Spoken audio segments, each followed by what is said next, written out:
Hello everyone, my name is Snehinh Sen and I am a student of BMath first year in ISI. Welcome to the talk. The topic of today's talk is construction of the standard number systems using axioms and other set theoretic definitions. So let's look at it. I hope you'll enjoy it. So what are the objectives of today's talk? Firstly, we'll briefly look at the number systems of the past. Over here we'll discuss the history as well as the maths. Of course in a lighter tone, not so strict. Then we'll be constructing the natural numbers explicitly using Peano's axioms or a modified form of them as shall suit our taste or suit our requirement. Then we'll construct the integers and the rational numbers using the structure of n, the set of natural numbers, and set theory. Finally, at the end of the talk, I shall be hinting on how you can construct R directly from Q and some properties. There are various different constructions. I'll be hinting one of them. Just if you're interested, you can try it out. So let's look at some quotes before we start. Pythagoras said that numbers rule the universe. Quite a strong quote, right? In fact, in the modern world, it does. Computers everywhere, so numbers are in fact ruling the universe. Then Paul Erdos, the famous mathematician, a mathematician you might know him already, he is said to have known the maximum amount of mathematics, even that can be quantified these days, in his era. So he said, I know numbers are beautiful. If they aren't beautiful, nothing is. Such a beautiful quote, right? For a mathematician, numbers were his life. But wait, maths and numbers, these seem to be related, right? As we are referring it. Now, many more mathematicians, writers, authors, reporters, and many big famous personalities, entrepreneurs, many people in this world have made quotes on the beauty of number and mathematics. But this raises two questions related, obviously. Firstly, mathematics. What exactly is mathematics? Not the philosophical question over here that what is mathematics, define it. Let's try to answer with our knowledge what mathematics is. So mathematics everywhere.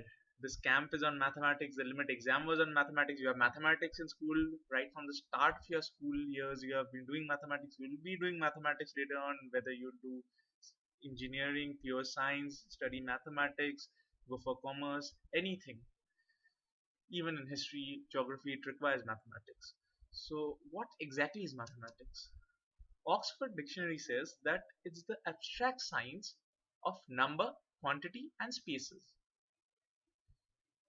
So, here space can be thought of as well defined in the sense that, yeah, anything which has a certain volume or an idea of volume, abstractly thinking, occupies space or something like that.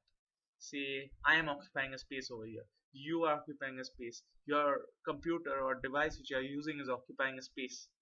So, space can be abstractly thought of. Quantity, quantifying, yeah, it's there in the inherent human nature to quantify stuffs which can be quantified. So it's also an activity over there to quantify everything. For example, these days you can quantify your intelligence also using your IQ and quantify your thoughts. You can quantify your anger as well. There are meters.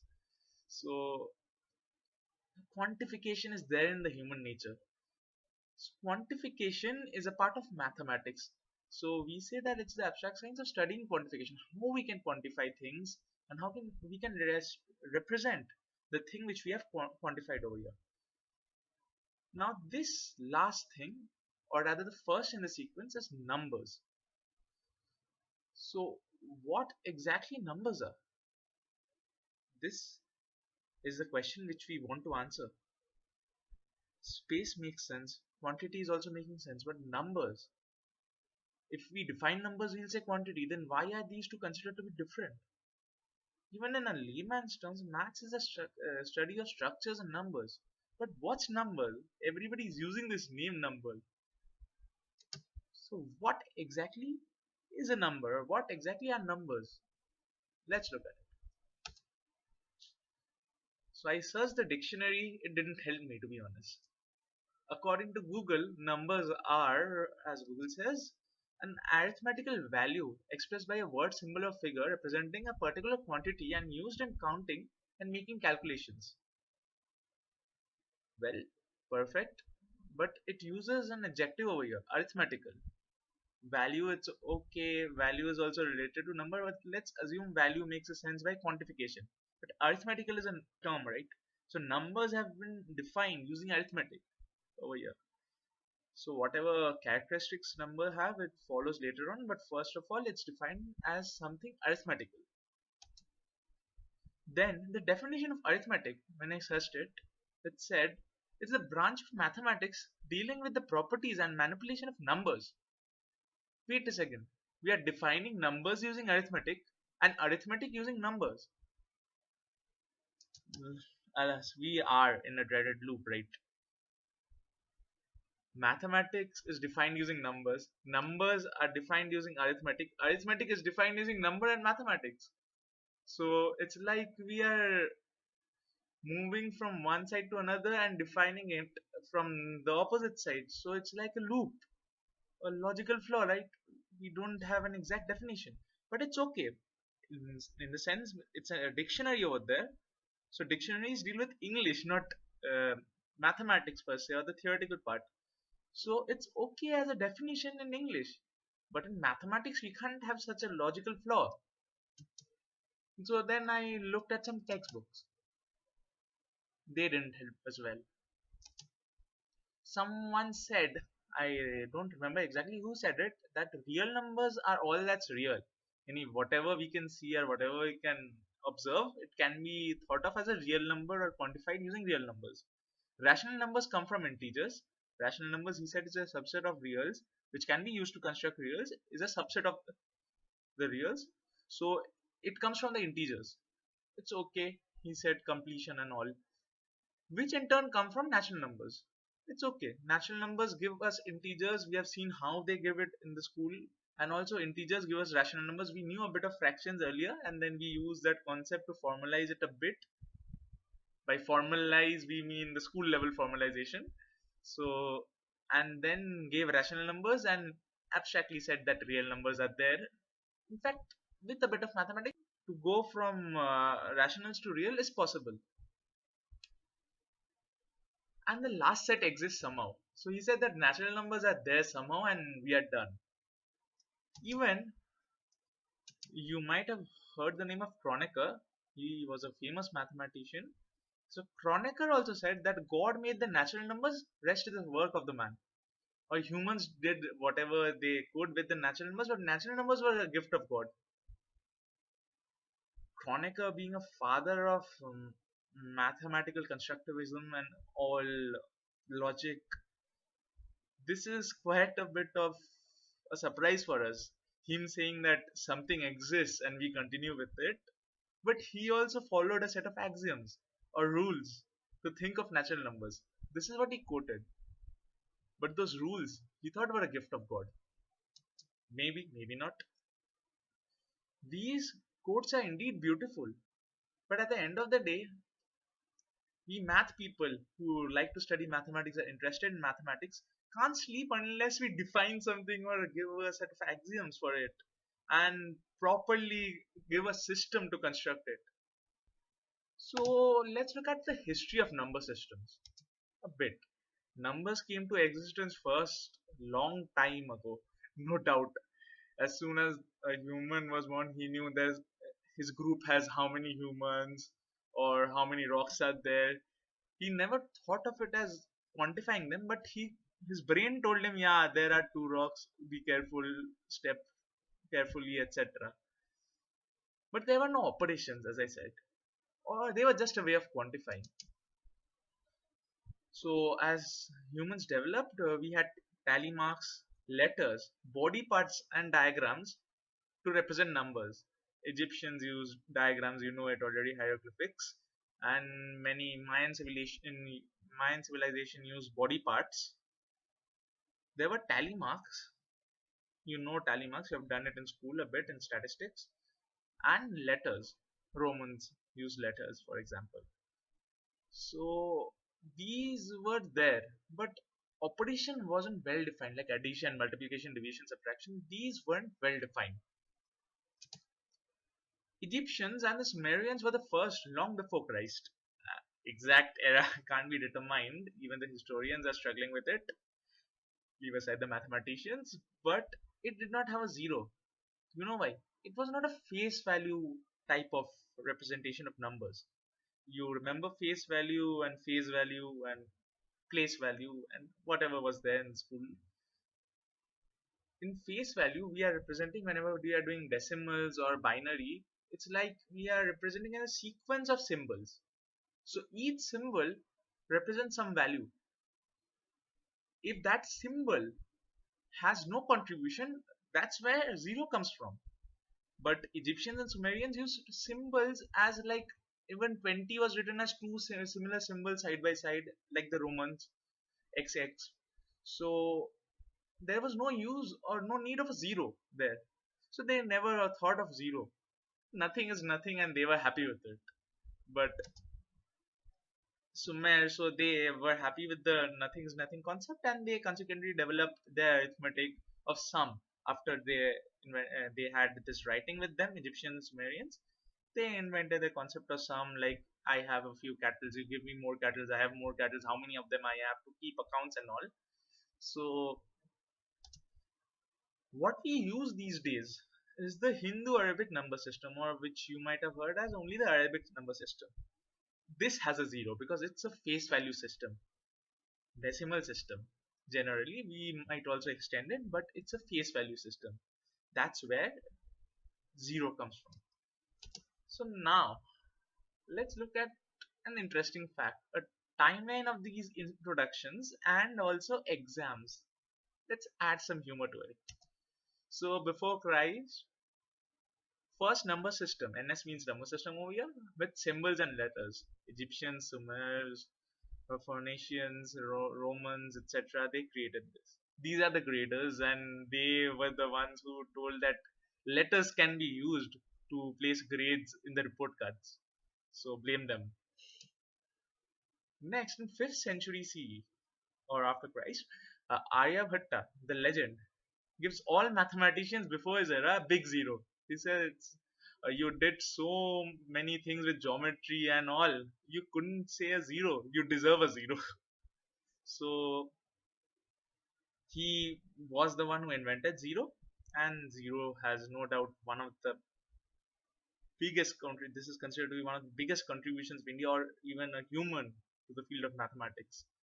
Also, Brahmagupta, sorry, over here, independently contributes and introduces the negatives. So Brahmaputra, Brahmagupta, as you might know him, so he says that there are negatives or numbers which are somewhat additive inverses, or which can be added to a natural counting number to get zero. That's how we get negative. So many jokingly call him the father of MCQs and negative marking in the MCQ examinations. Even the Chinese people did contribute a lot to this phase. So they have contributed a lot in mathematics.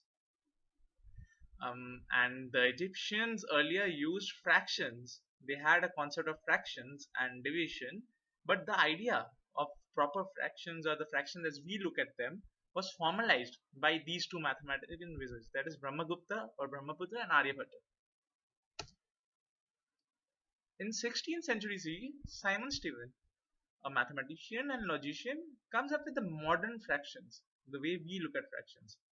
So thank him for the partial marking. Otherwise, it was full and nothing. And even in a subjective examination, full and nothing is like hell, right? So next, finally, René Descartes, another popular mathematician, defines reals using polynomials. So it's strange. He had polynomials before reals, and we say real polynomials as polynomials with real coefficients. I don't know how he thought of coefficients in general, but this is how he came up with reals. And also defines complex numbers. So when he did all these stuffs by defining reals and complex number, a treatise or an agreement was signed between algebra and geometry, and the 1001 plus God knows how many formulas of coordinate geometry arrived. Goodbye, good times actually. So for the category 1 participants, you will get what I mean by that when you go to class 11 and 12 and do some coordinate geometry.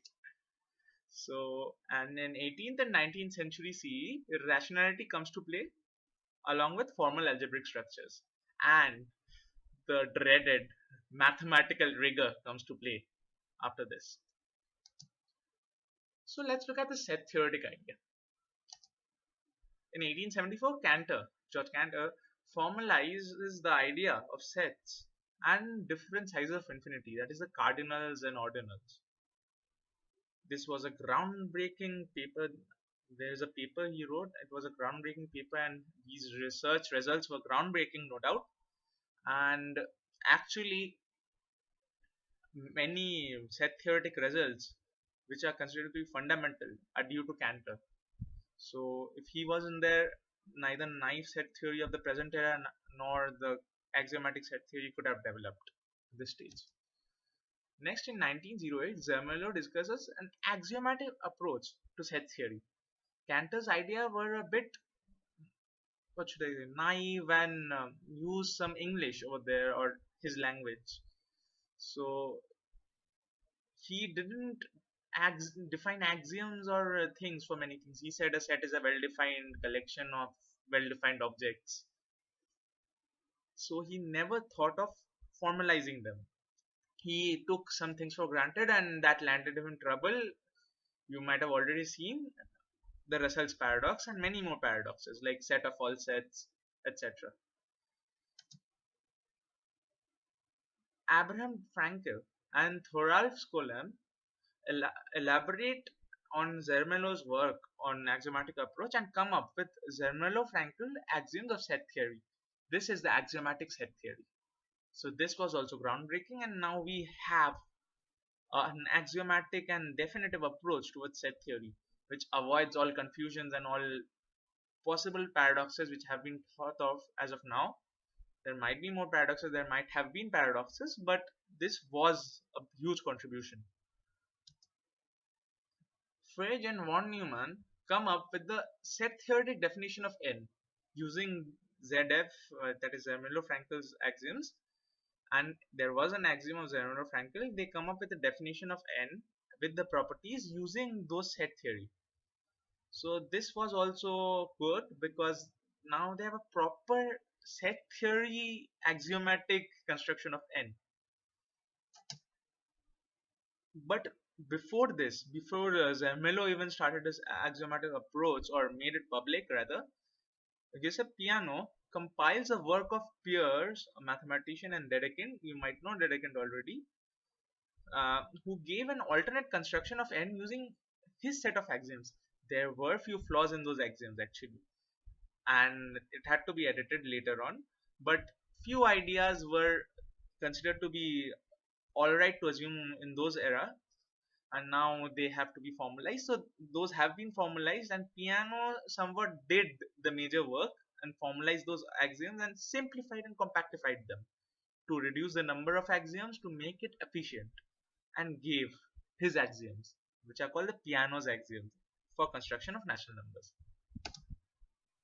So what's our target? As I said, we shall be using a modified set of Peano's axiom, a modern one, to define n along with two operations, that is addition and multiplication, and study them using nice set theoretic concepts. Generally it's done with axiomatic set theory, but we won't be going into it because we haven't discussed it and it's a bit advanced. So we shall be using naive set theoretic concepts, the ones which were discussed in the video given by the limit team to you, and construct n. Then using n and these operations, we shall be constructing z and q without assuming a very huge universal set with some properties. We have to always assume universal sets whenever we deal with sets, but we won't be assuming any property of the universal set as such. So no shortcuts. We can't say that we can include negatives of the elements of n to get z and all. We won't use any shortcuts. So we shall be doing it rigorously to some extent. And also define their operations, that is addition, subtraction, multiplication, and if defined division. Finally, we shall give a hint on how we can construct R from Q. So let's begin now. After paying our respects to these giants whose contribution to mathematics and set theory and numbers and in general science can never be forgotten.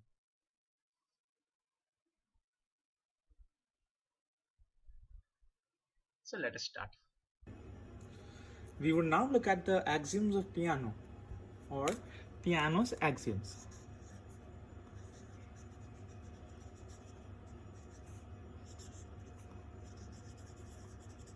Which are used to define the natural numbers. So what exactly are the set of axioms which Peano defined to tell us about the set of natural numbers uniquely? So he said,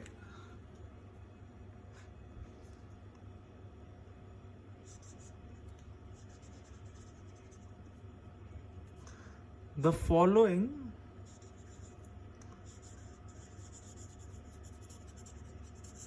uniquely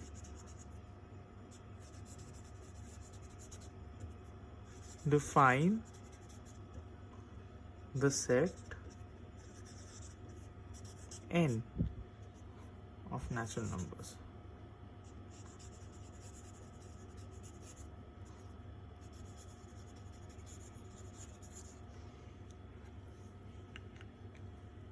One,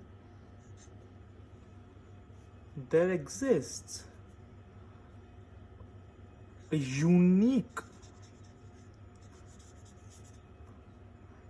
element 1 belonging to n. Number 2, there exists a unique function sigma from n to n satisfying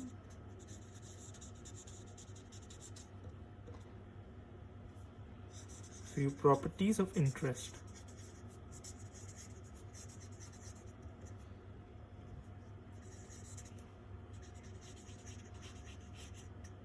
This sigma is called the successor function.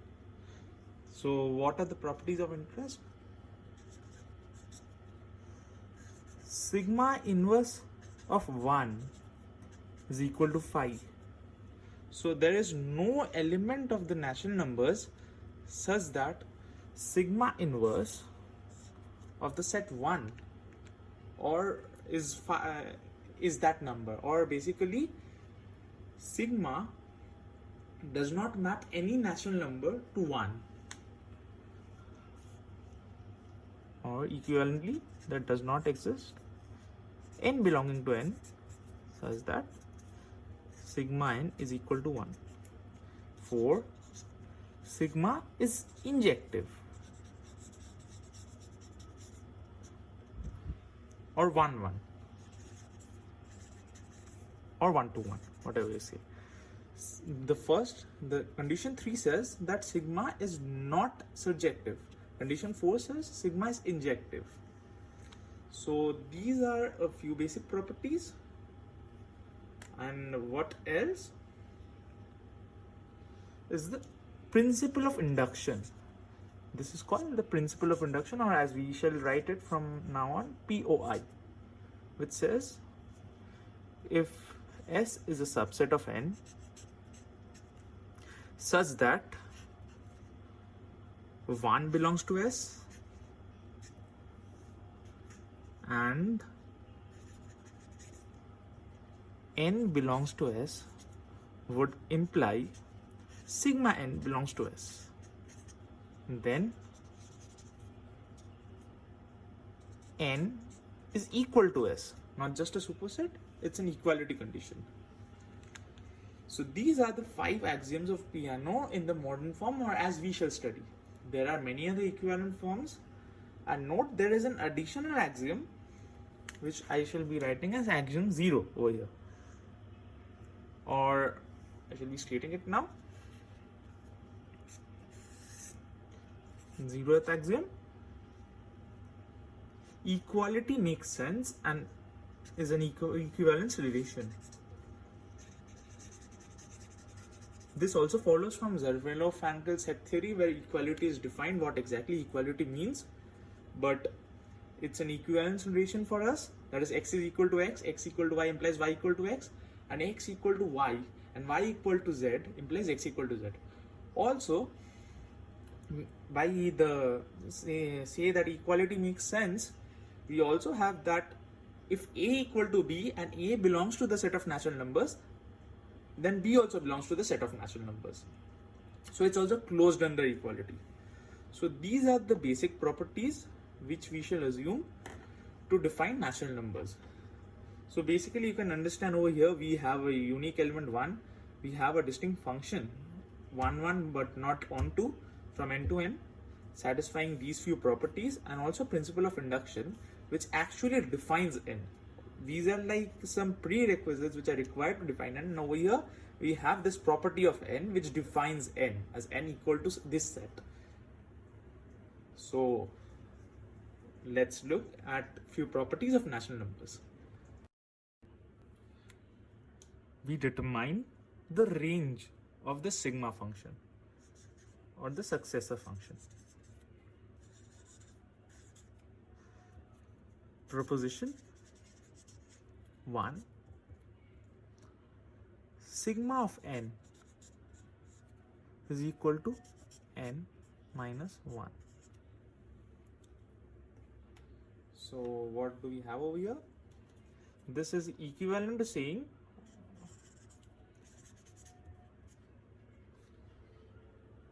for all m belonging to n, m not equal to 1, there exists n belonging to n such that sigma n is equal to m.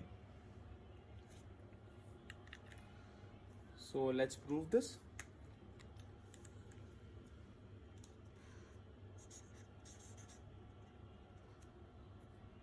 Let S be defined as the set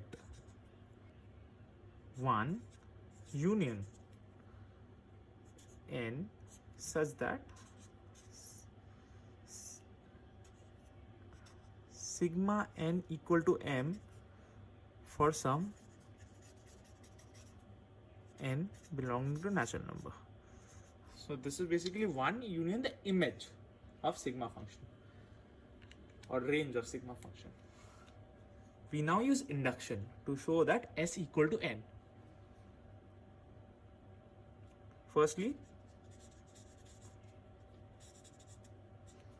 1 belongs to S by definition. Next,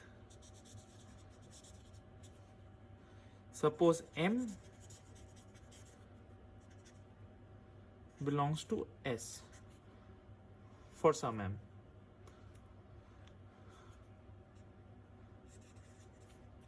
Then m is equal to sigma n.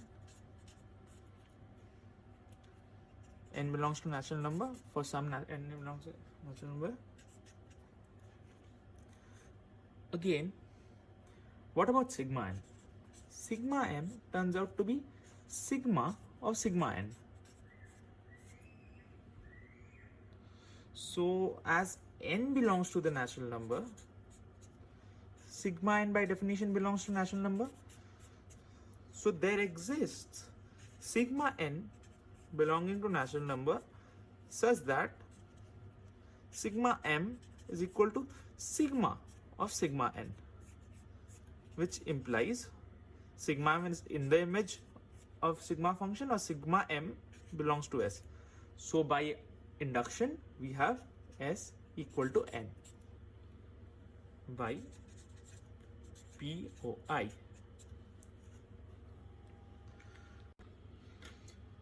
We now define the operations of addition and multiplication in sigma.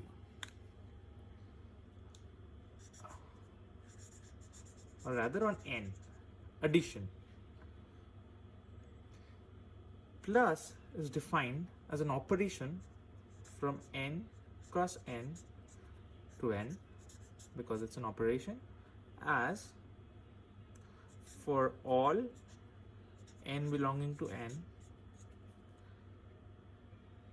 N plus 1 is equal to sigma N. For all N belonging to N, M belonging to N, N plus sigma M is equal to sigma M plus M.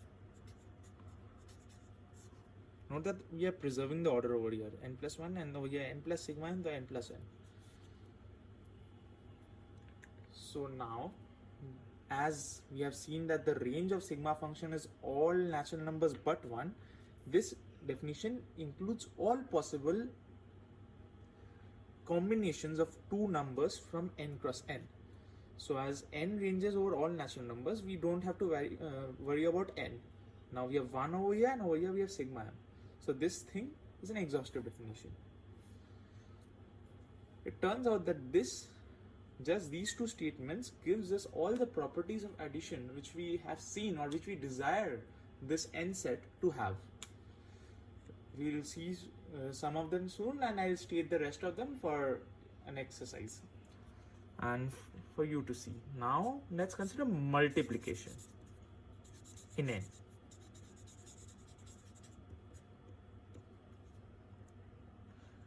Multiplication is defined as a function from N cross N to N. It's an operation as 1 for all N belonging to N. N times 1 is equal to N itself, N comma M belonging to N, N times sigma M. We can omit the dot as well over here sometimes, as you know. We write A times B as AB.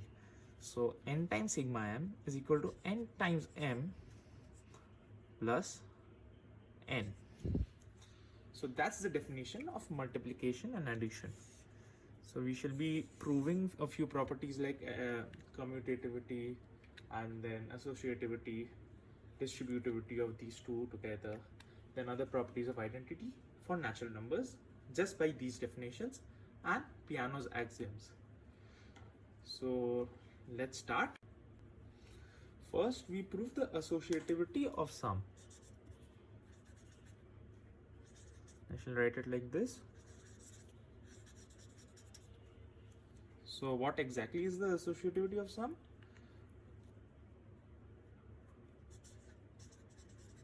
Proposition for all A comma B comma C belonging to N, A plus B plus C is equal to A plus B plus C. So any ideas on how we should proceed? We have the definition of addition and the Peano's axiom, nothing else. So how can we proceed to prove this fact? The obvious answer is using induction. So let us look at this set proof S, which is defined as M belonging to natural numbers such that for all A comma B belonging to natural numbers, A plus B plus M is equal to A plus B plus M. So let's look at this thing once. We have S as the set of all M which satisfy the associativity property being the last element of the sum. So first we prove that 1 is an S, and then show that if M is an S, then sigma M is an S. So let's show it. Step 1, 1 belongs to S. So how do you wish to show it? It's pretty simple. For all A comma B belonging to N,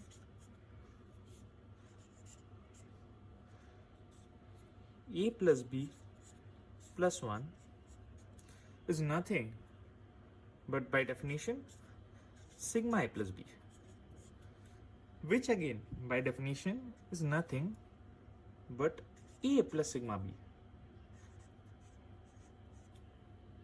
But what's sigma B? By definition, sigma B is equal to B plus 1. So 1 belongs to S, and we are done.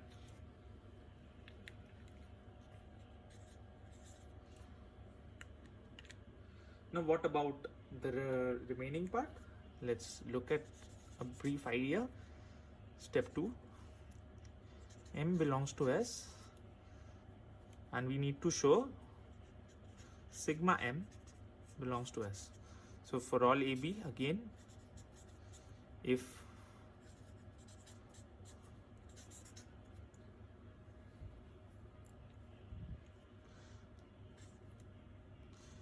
A plus B plus M is equal to A plus B plus M, right?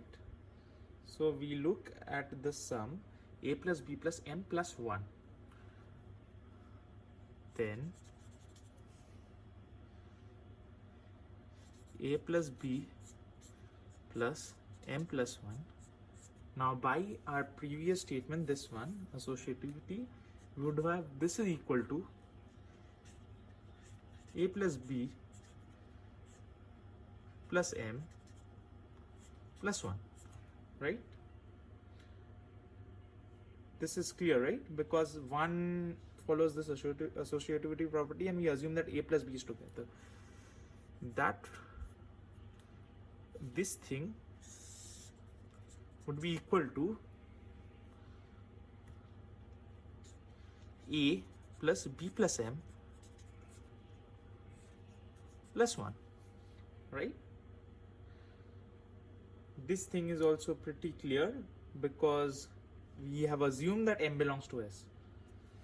So this is equal to, in turn, again using the associativity property of 1, A plus B plus M plus 1. Now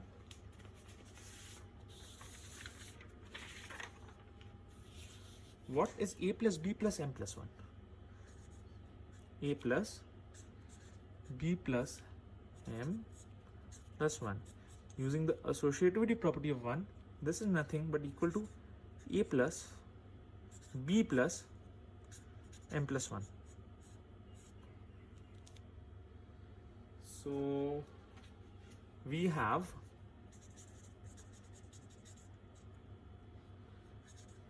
A plus B plus M plus 1, which is equal to sigma M by definition, is equal to A plus B plus sigma M. Look, the bracketing is switching over here. This would imply sigma M belongs to S. So if M belongs to S, we have sigma M belongs to S and 1 belongs to S. Hence, by POI, principle of induction, this set S is equal to N. And we are done. We next go to the commutativity of sum. Com of sum or addition. Sum is another term for addition. So what's the proposition over here? Proposition: for all A comma B belonging to N, A plus B is equal to B plus A. This is actually a very beautiful property of the set of natural numbers, or in general any set, that addition is commutative. Many conventions define addition to be a commutative operation, but over here we won't be defining it to be a commutative operation. Instead, using our original 5 axioms, we shall be proving that addition is commutative. So how can we prove it? We don't use induction directly. It's a bit tricky over here, because if we use induction directly, we would have a bit of a problem. We first prove the commutativity with 1. We use lemma. First, a lemma for all a belonging to n, a plus 1 is equal to 1 plus a. So proof of this lemma, proof of lemma, T is defined as a set a belonging to n such that 1 plus a is equal to a plus 1. Note that sum has a symmetry, so a plus 1 is equal to 1 plus a is the same as 1 plus a is equal to a plus 1. The truth values are the same. So let's look at this thing. By definition, look, if a is equal to 1, then 1 plus 1 is equal to 1 plus 1, and that's like restating a fact, and that's the reflexivity of addition, of equality, sorry. So by definition, 1 belongs to T. Now suppose sigma m, or rather m, belongs to T. We want to prove that sigma m belongs to T. So this would imply m plus 1 is equal to 1 plus m. But what's m plus 1? By definition, this is equal to sigma m. M plus 1. This is sigma m. So we have sigma m is equal to 1 plus m. So we just need to prove sigma m plus 1 is equal to 1 plus sigma m. Now sigma m plus 1 is equal to 1 plus m. Sigma m is 1 plus m by definition, plus 1. But what's this? By associativity, this is 1 plus m plus 1. But that's basically 1 plus sigma m. So sigma m belongs to T. So by POI,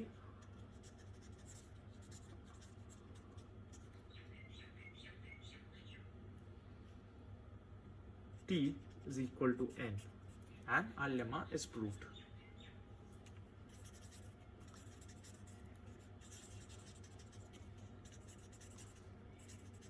And by this lemma, we have our first step, that 1 is one of the commuting elements. So we shall be using it when we prove the general proposition. So let's look at the proof of the general proposition.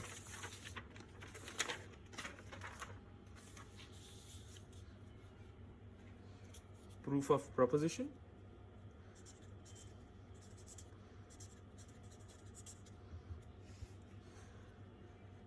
Again, S is defined as the set of B belonging to N such that for all A belonging to N, A plus B is equal to B plus A. So by definition and our lemma, we have 1 belongs to S by lemma.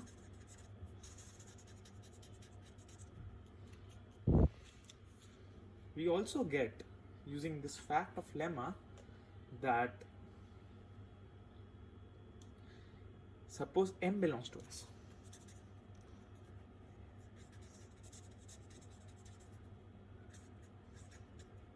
Then we prove that sigma M belongs to S. A plus M is equal to M plus A for all A belonging to N. Is this right? Yeah, it is. So now let's prove for sigma M. Now A plus sigma M for all M is nothing but A m plus 1, right? By definition. Let's put a bracket over here. Even though we have proven associativity and brackets are not required any longer, it would be easier for us if we put a bracket. But what's this? A plus m plus 1. But A commutes with m because it's our claim that m belongs to S.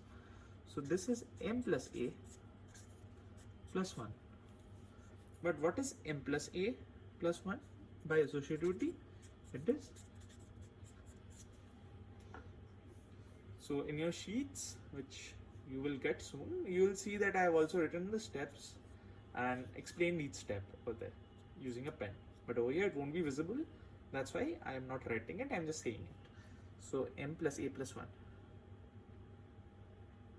But what's m plus A plus 1? 1 belongs to S. So it turns out this is m plus 1 plus A, as 1 belongs to S. This is equal to, by associativity again, m plus 1 plus A, which is equal to, by definition, sigma m plus A. So if m belongs to S, we have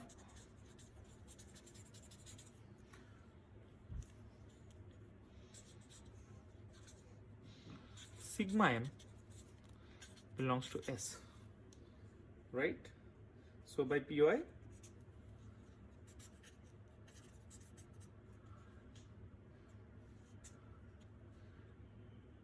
we have S is equal to N. And we are done. Our claim that addition is commutative is also true, and we have proven it. So now you'll see a few more properties. I shall now be listing a few more properties of the natural number set, which you can prove in the order in which I proved it when I got to know these Peano's axioms. This order works, but try to prove them. We won't be proving it. You have got an idea how to prove it. You have to assume a set and then use induction. So now I'll give a list of more properties using addition and multiplication. First is the cancellation of addition. Note that if we know subtraction over here, this becomes pretty easy. Like you can just subtract z. But subtraction is not well defined in natural numbers. We haven't defined that operation, and number two, it would require negatives, and we haven't defined negatives. That's where integers come to play. So you can't use subtraction. You have to use induction again on z. So I'll give the hints. You will, in your papers, you will see there are hints given over there. But let's go to the next property. These are the distributive laws. It states that for all x comma y comma z belonging to n, x times y plus z is equal to x times y plus x times z. This is the first one, and the second one is somewhat a mirror image. It says that y plus z times x is equal to y times x plus z times x. So these are the two distributive laws. Note that it might seem to you that it's an overwork, both of them are the same thing, but actually not. We haven't yet proved that multiplication is commutative or associative. So we need to be careful over here. So these are the two distributive laws. Multiplicative identity. For all x belonging to n, x times 1 is equal to 1 times x is equal to x. Note that this by definition is x, but you need to prove that this is also x. So this is the property of multiplicative identity. So this says that 1 is a commuting element in terms of multiplication. Associative law of multiplication. As obvious, it says that for all x comma y comma z, x times y times z is equal to x times y times z. So this is the associative law for multiplication. And finally, commutative law of multiplication. For all x comma y belonging to n, x times y is equal to y times x. You already know that this is true for 1 from the third property. But that this is true for all x, you need to prove it. For rather all y, whichever one you want to fix that and move the other, vary the other. So this is an order which works. There might be more orders, but try it out in this order. Now we shall be discussing the order properties of n. That is size. How we can compare the size of two elements. Definition, or rather a notation, we say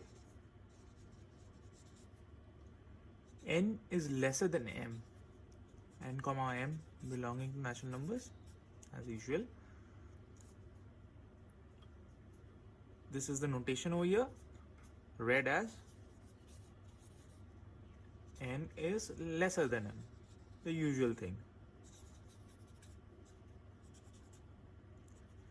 If and only if there exists some k belonging to natural numbers such that m is equal to n plus k.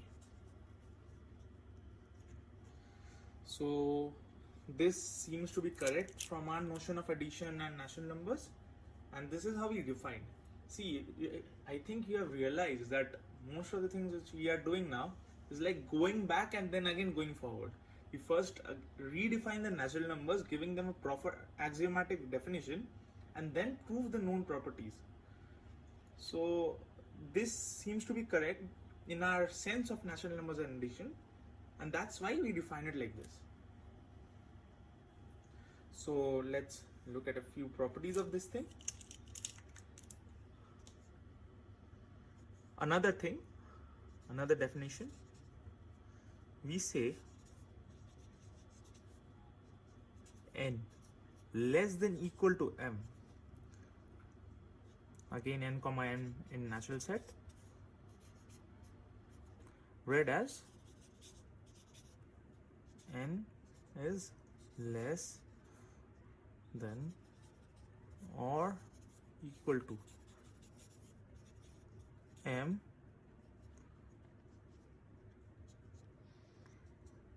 if and only if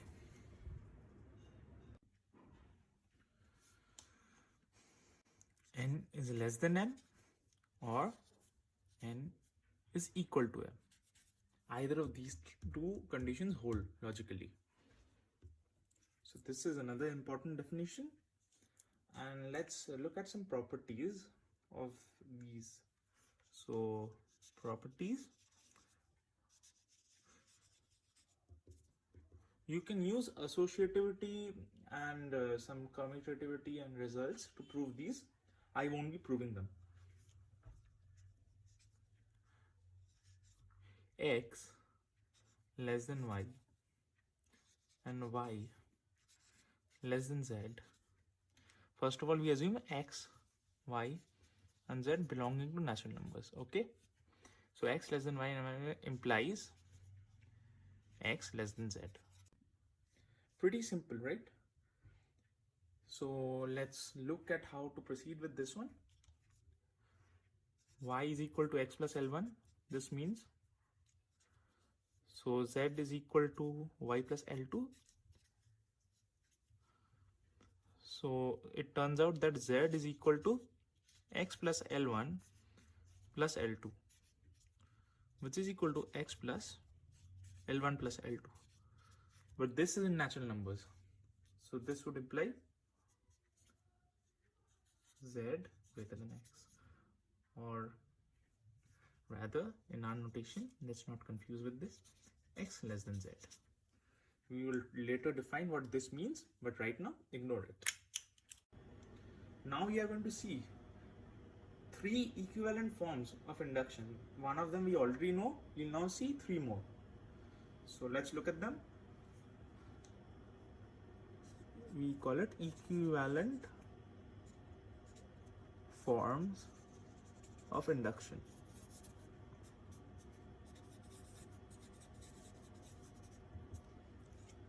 Right. So first, let's state how we know induction already. it would help us to see how these are different or similar. So this is called zeroth form, or the standard axiomatic form. S is a subset of natural numbers. If 1 belongs to S and M belongs to S, implies sigma M belongs to S, then N is equal to S. These two sets are equal. So this is the form which is given in Peano's axioms. So another alternative way of representing this, or rather representing the natural number set using this axiom, is, as one might say, 1 sigma of sigma 1, and so on. Now sigma 1 is generally represented as 2, sigma of sigma 1 is represented as 3, and so on. These are the Arabian digits which we use in English, and the number system which we use uses these symbols to denote sigma 1, sigma square of 1, or sigma of 1, and so on. So this is the set of natural numbers according to this form. So now let's look at another form, pretty similar. This is the standard principle of induction which you might know. P is a property. Now what exactly is a property? It's nothing but considered to be a function from the set being considered, say P, the function from the set being considered, call it S, to the binary set 0, 1, where 0 represents false and 1 represents true. This is similar to your Boolean logic or binary logic. Over here, S is equal to the natural set. So P is a property if first we have P1 is true, or this is the same as equivalently P of 1 is equal to 1.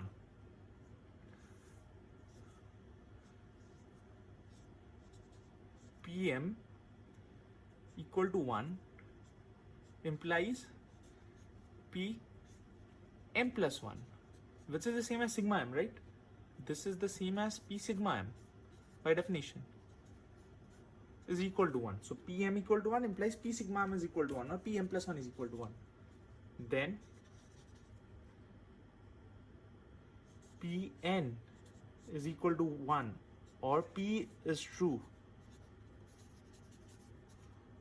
for all n belonging to n. So this is the form which we know. So this is also the principle of induction, this is also the principle of induction. These are similar forms. So how can we call it differently? This is generally written as weak form of induction.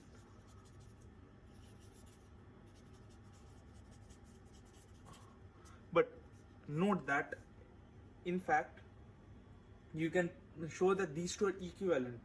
Generally by a weaker statement we mean that this would imply this, but this will not imply this. But over here you can show that 0 would imply 1 and 1 would imply 0. These two forms are indeed equivalent.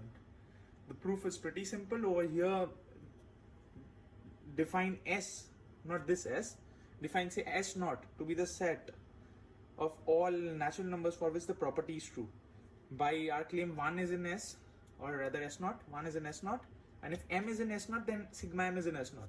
So S naught turns out to be natural numbers by this definition, and also the converse means assuming this you can also prove this. So these two things are equivalent. So we don't lose anything by assuming this or this as the form of induction.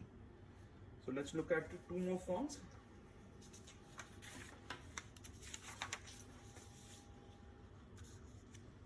The form number 2, this is similar to that property form.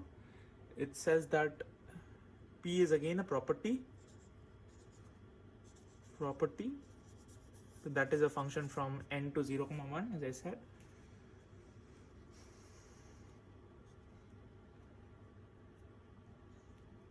Suppose 1 P1 is true,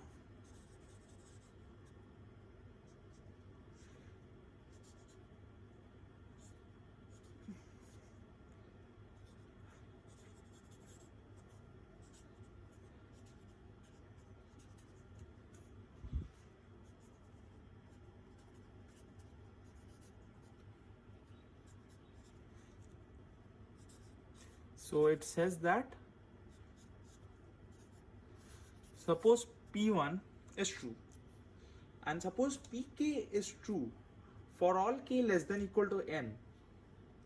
So it's not just assuming it for m, it's assuming for 1, 2, 3 and so on till n. Then Pm plus 1 is true.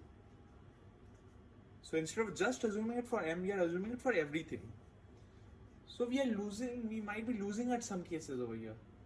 But indeed, when these two properties hold, our claim is that we are not losing at anything. Our definition of the principle of induction over here, weak form of induction, and this new thing, which is what we call the strong form of induction, we aren't losing on anything. These two forms turn out to be equivalent. This form and that form turn out to be equivalent. So as they are equivalent, as I said, then Pn is true for all n belonging to n. Simple, right? So it's pretty obvious that this form would imply that form to some extent, but that form might not imply this form. It seems to be that it might not imply, because over here the assumptions are more. But indeed, you can show that these two forms are equivalent. I'll leave it to you as an exercise, and it's not difficult to show that our initial form of induction, this, the axiom form, this form, and our new form are indeed equivalent. Now we come to the new thing, which you might have seen but might not have proven, or we haven't discussed. A bit different. This form is a bit different from the other forms. This is called the strong form of induction.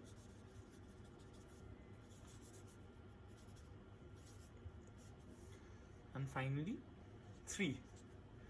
This is called the well ordering of natural numbers. This property, I am writing it before. Well ordering of n.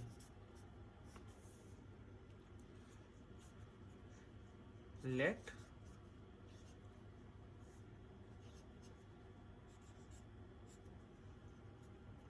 S be a subset of n, S not equal to 5. Then there exists an m belonging to S such that for all n belonging to S, m less than equal to n. Such an m is called a minimal element.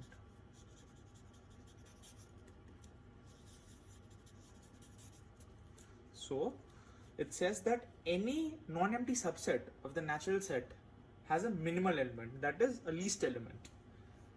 So this is a bit different. Till now we were thinking of properties and containment, etc. But over here we are talking about something else, a minimal element. So are these forms equivalent to this thing? It turns out that it is indeed equivalent to these. We won't be proving that all these forms are equivalent. We'll just hint how to show that this is equivalent. So for the hints, you can check your sheets. It has been given over there in the next part, but for now we'll assume. Just an additional note over here. We define a set S naught, n belonging to n. Over here the property is a natural number being the minimal element of S. n is not the minimal element.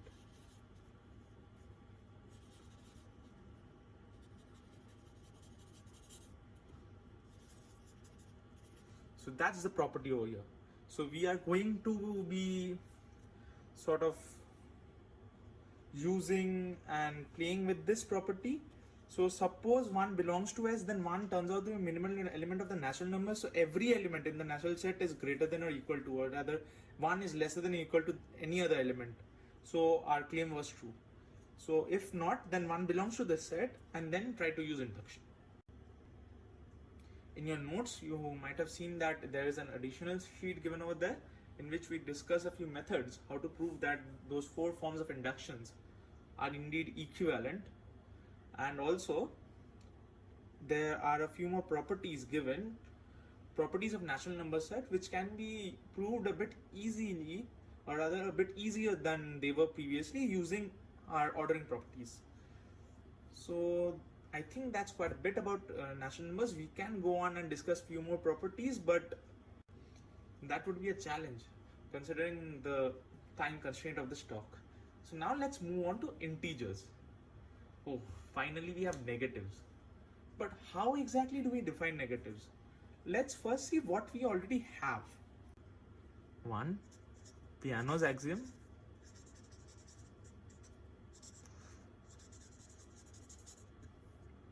Addition,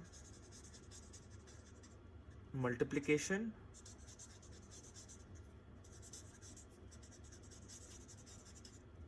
with properties. I'll write it as WP. 3, order in n less than and less than equal to. I just forgot to mention something.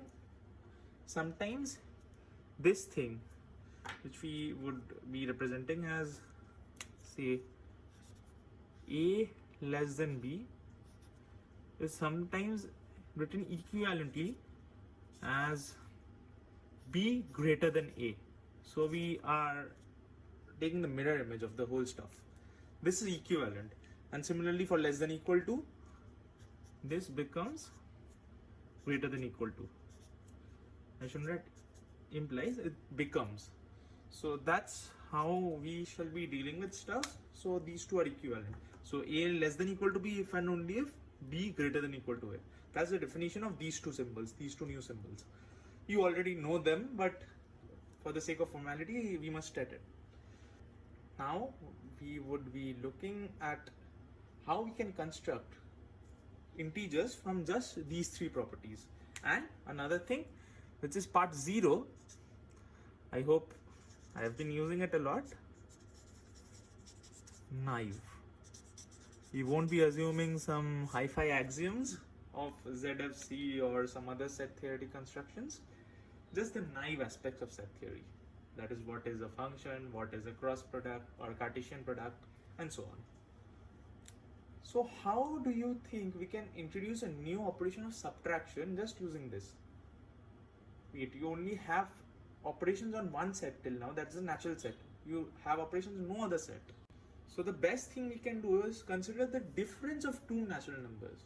Or rather, in our addition definition or order definition, when we are doing that m is less than n if n is equal to m plus l for some l belonging to n, we will consider that l now. So let's think how we can use that l to go about for integers. First hint which we got over here is we can't use completion if we assume naive set theory and nothing else. What do I mean by completion? When Brahmagupta discovered integers, as I said, he thought of objects. He first considered a number, say n belonging to natural numbers. Of course, he didn't use these notations, but he considered another object A which satisfies the property A plus n. He knew addition or an equivalent form of addition, and he said A plus n is equal to something called E, which Aryabhatta and he denoted as 0 or shunya, as he said. So this thing has the property that for all n belonging to natural numbers, 0 plus n is equal to n plus 0 is equal to n. So it doesn't change anything. And when he multiplied, he later showed that 0 times n is equal to n times 0 is equal to 0. So multiplication is sort of submits to 0. So whenever there is a 0, multiplication submits to it. 0 absorbs the numbers. But whenever there is addition, 0 can't do anything. The number rules. So he was thinking like this is how we can construct the integers by including a's such that the sum becomes 0. If you know a bit about group theory, this is like he's saying that we are closing it under the group operation of addition, and these are the inverses. And he assumed a lot of properties. We can do it. It shortens the job a lot. But in today's modern framework, we have to first define 0 properly and then go on. And that would require some axioms, more axioms and set theory. So let's avoid axioms for now. So without axiom, how can we deal just with these 4 things? The set of integers. As I said, an obvious hint over here is the gap between two natural numbers. So dealing with two natural numbers in the domain, the thing is consider a function n cross n to maybe itself, or what's better, we consider a sort of relation on n cross n, that is n cross n cross n cross n, to define when two differences are equal. So that's what we shall be doing now. So we call this defining integers.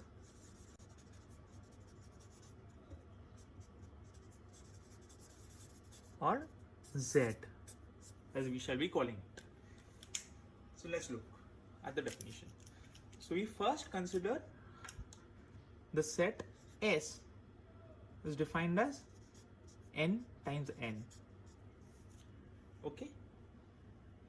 So this is obvious. Then we say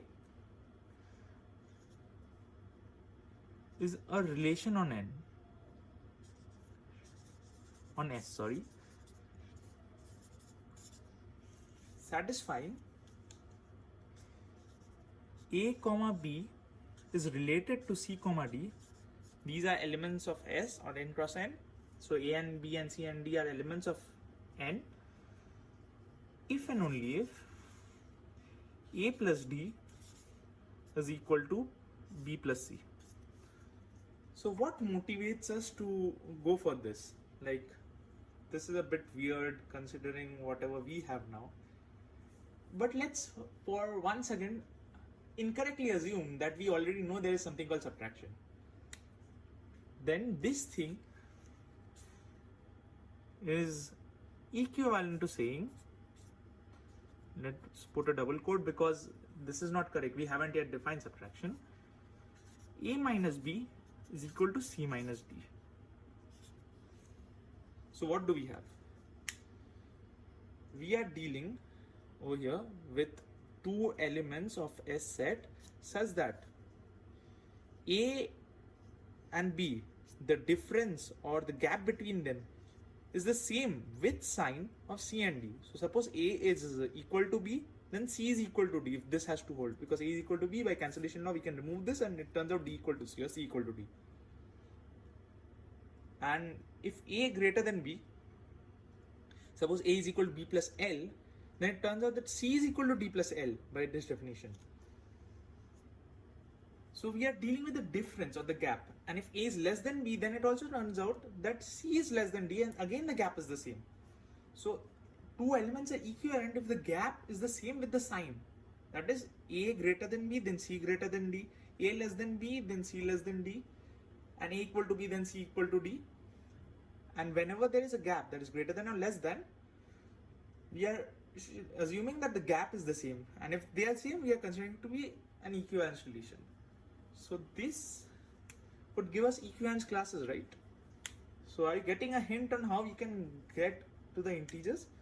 So the equivalence classes are represented generally as this, or in many textbooks and notation it's represented as this, a quotienting. So we shall be going for this one right now. So the equivalence classes of this relation Z is defined to be the equivalence classes. So we are getting a hint on how to proceed, but as we know Z, it is elements and it contains n, but over here we are getting no idea how this contains n just by defining equivalence classes. Now I would be stating a few properties which would be telling how we can tell that this n set is contained inside Z with a 0 and also the additive inverses. But before I do that, let's define addition and multiplication as well, just for the sake of simplicity later on. So addition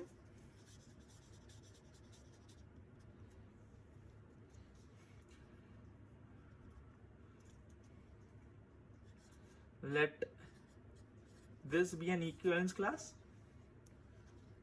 and this again be an equivalence class. Both of them are equivalence classes. They might be the same, might be different, but when we are defining addition, we are assuming nothing else. These are two equivalence classes containing a comma b and c comma d. Then their sum is defined to be a plus c comma b plus d, this equivalence class. The equivalence class of a plus c comma b plus c. Note that a and c are natural numbers, so a plus c is also a natural number. Similarly, b plus d is a natural number. So the equivalence class containing this duplet or ordered pair is what we will be calling the sum of these two. But the first thing which crosses our mind, is this sum well defined as a function? That is this a function at all? That given any two representatives or elements of this equivalence class and any two of these equivalence class, is this sum something which makes sense? That is, it will give the same equivalence class all the time? Intuitively, yes. So as our intuition says,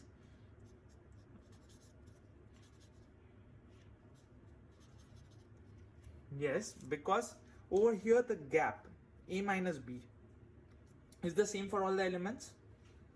So we are basically considering the sum of gaps plus c minus d. Again, intuition. Why? Because we haven't defined minus. But we know there is something called minus in real world, so we are assuming that we need to fit in this minus somehow in this Z. So this is nothing but a plus c minus b plus d. So indeed, if our intuition is correct, our thing which this difference, the sum of these differences is the difference of this one, must hold. So I've given you the intuition, you try out how you can show it more specifically for addition. So for now, you'll be assuming this is indeed a well-defined function and operation, and I've also given you the intuition of how to prove it. Try to prove it specifically just using natural numbers and no subtraction, how this is a well-defined operation. So now we come for multiplication.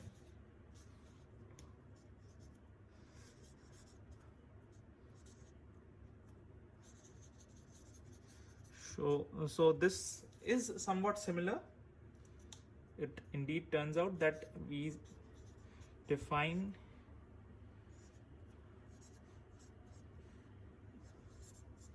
this product as the product of these two equivalence classes as something which is related to the product of differences. Like over here we were taking the sum of differences, here it should be the product of differences. So let's look at the intuition ones and the sum of differences and now product. So what's a minus b times c minus d? This is the property which is common to all elements of this class, and this is the property which is common to all elements of this class, this difference. So what's this difference? It should be equal to AC plus BD, right, minus BC minus AD. Note that we are using minus, we are using distributivity and many properties which we haven't proven, but this is our intuition. We know something called subtraction, as I said, so this is our intuition which is speaking. So this is nothing, but if I just give a bracket and simplify stuff over here, so it says that the first element must be this and the second element must be this. So then we are taking a product of the differences. So it is nothing but AC plus BD, comma, BC plus AD. Oh well, we have proceeded quite a bit, and we have defined multiplication as well. So now with our ideas of multiplication and addition in the natural number set, a good task would be to prove the following properties just using these definitions. Zeroth, dot and plus are well defined. Very important, this thing. I call it a double exclamation mark. So if it's not well defined, our whole study is incorrect. So first try to prove that these are well defined. Next, dot and plus are associative.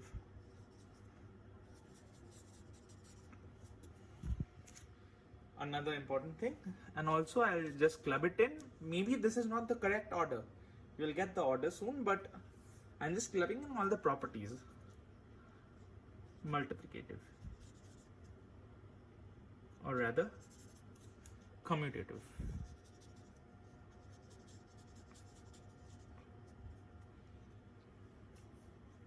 Next, dot distributes over plus.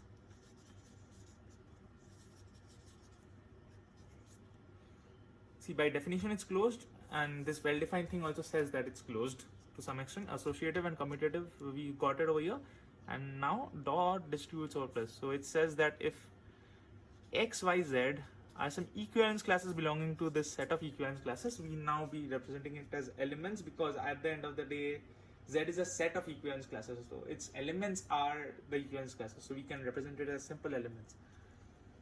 So it says that first of all we have commutativity over here, so we'll just write one form is equal to x times z. So this is the equivalent form which we were speaking about. So this, if we can bring this x's over here, and this would give the other distributive law. So let's assume it for now that this thing is commutative. We have to prove it, but while we are stating distributive law, we are assuming that it's commutative. So next, what more properties do you think our addition and multiplication can gain? Well, for now, there's another property which might be of interest, and we can understand it right now without going into the fact that these are equivalence classes. Is plus has a cancellative property, or it follows the cancellation law. So right now we would be happy with these 4 properties, and we shall be proving more of them as we go on. So let's start. Now we look at 2 equivalence classes of interest. The first one is called the zero class for us. This is how we will be coming across zero. So let me call it the zero class for now. Don't assume zero means those properties right now. We will be proving a few of them. So what properties, or what exactly is the zero class? Firstly, note that for all a comma b belonging to n, a comma a is related to b comma b. Beautiful. So this would also say an sort of thing which is related to this property. If there exists a c such that a comma a is related to b comma c, that would imply b equal to c. This is somewhat related, the proof of this. So sort of a comma a is related to b comma c if and only if b equal to c, and all equality cases whenever b equal to c, it's in the same equivalence class. So this would give us an equivalence class, right? We would be defining 0 as the equivalence class of say 1 comma 1, or which is the equivalence class containing all these elements. One is an element, known element of natural set, and the equivalence class containing all such elements is what we will be calling 0. The concept is obvious because these two elements are similar, so our intuition would say that, by black ink I am meaning intuition, so it would say that 1 minus 1 is what this equivalence class represents, and that's equal to 0 in our already sort of imbibed concept of naturals and integers. So this works out with our intuition quite well.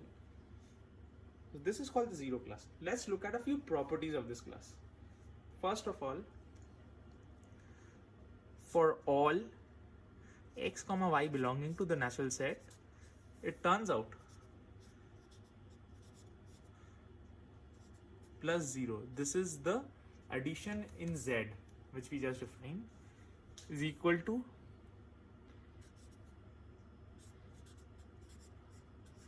we are assuming commutativity for now, you can prove it later on, but this is the 0 class which we were speaking about. So it is showing some properties similar to the 0 of our integer set, known integer set. Very well. So let's prove this. We are assuming that addition is well defined for now. So we just need to prove that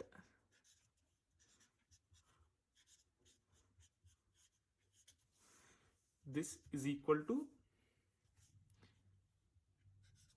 x plus 1 comma y plus 1 by addition. But we need to prove that this thing is equal to this thing over here. So let's look at the proof. A pretty simple proof as it indicates already. So x comma y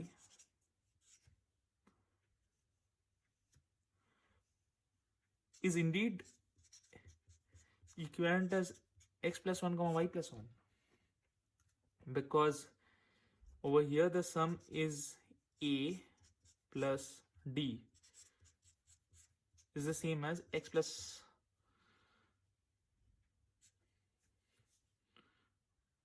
1 plus y by commutativity, and by associativity this is the same as x plus 1 plus y, and again a commutativity would tell that this is the same as y plus x plus 1, and this is nothing but b and this is nothing but c. So a plus d is equal to b plus c.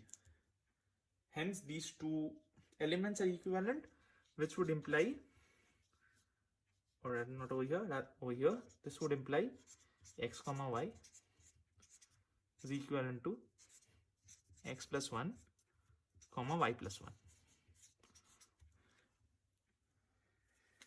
So addition by 0 has this beautiful property. Let's look at the properties of multiplication by 0. Over here, note that our property would also tell that this is equal to 0 plus x comma y. As we have already assumed commutativity of addition, you can prove it. It's actually provable. That's why we are assuming. We won't be assuming anything which is not provable with what we have done till now. It's sort of an exercise for you to show that this commutes, the sum commutes. So now let's look at some multiplicative properties of 0. And then we will be going to inverses. So multiplication by 0.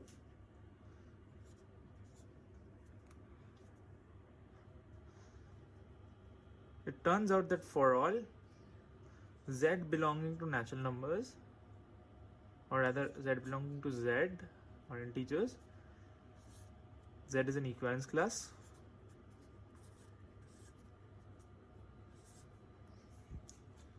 Okay, so we can use distributivity to prove it, as we have done it for natural set, but over here we would do it directly just by the definition. So we are again assuming that product is well defined and it's commutative. So we'll just be going to prove 0 times z is equal to 0. So what's 0? It's this class, and let's assume z is some equivalence class a comma b. We are not assuming anything for a comma b. We are just assuming that a and b, this is an element of our set, huge set S.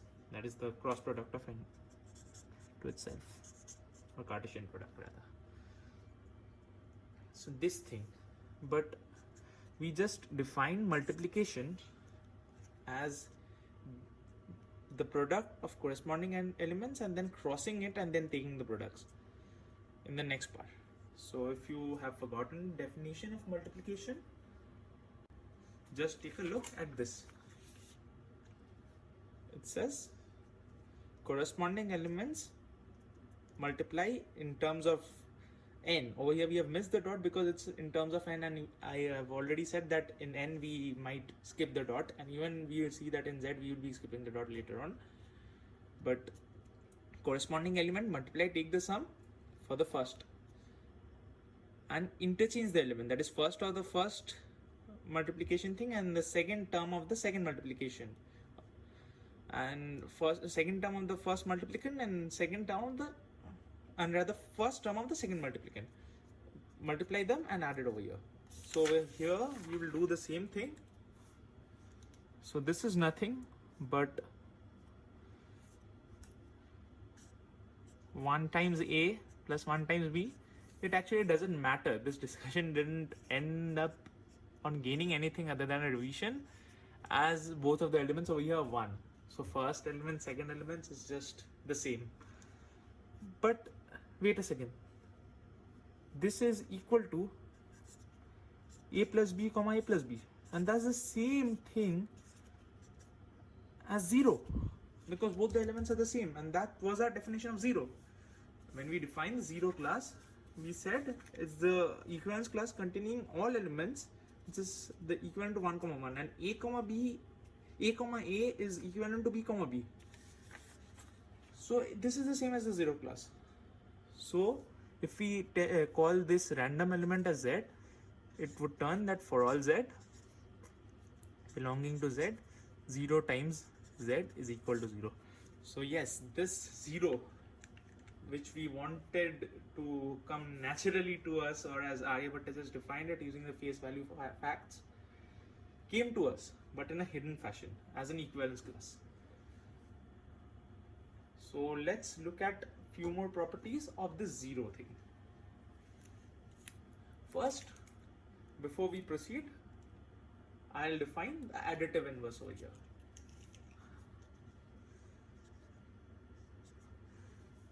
We would define p plus a to be the additive inverse of a plus b. Why so? Indeed, look at the gaps over here are the same. Mod of b minus a, or the gap b minus a, is the same as the gap of a minus b in our concept of subtraction. But the sign is reversing. So that's why for additive inverses we need to look at signs. So we would be considering signs over here. So b comma a would be defined the additive inverse. So what property should it satisfy?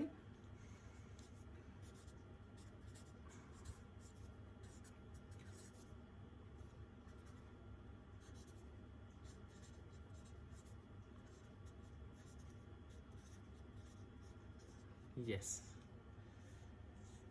But this chain of equalities is pretty easy to prove. If we just add one more equality to it, it turns out that this is true.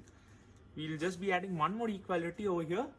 This thing, instead of writing equal to 0 over here, you would go this way. This thing is nothing but b plus a comma a plus b. But addition is commutative in natural numbers. We have proved that. So b plus a comma a plus b is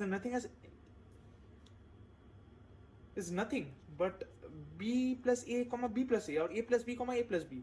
But that's nothing but a 0 equivalent class.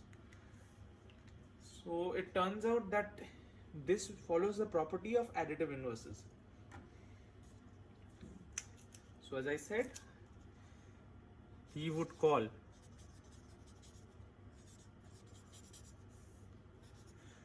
b comma a as the additive inverse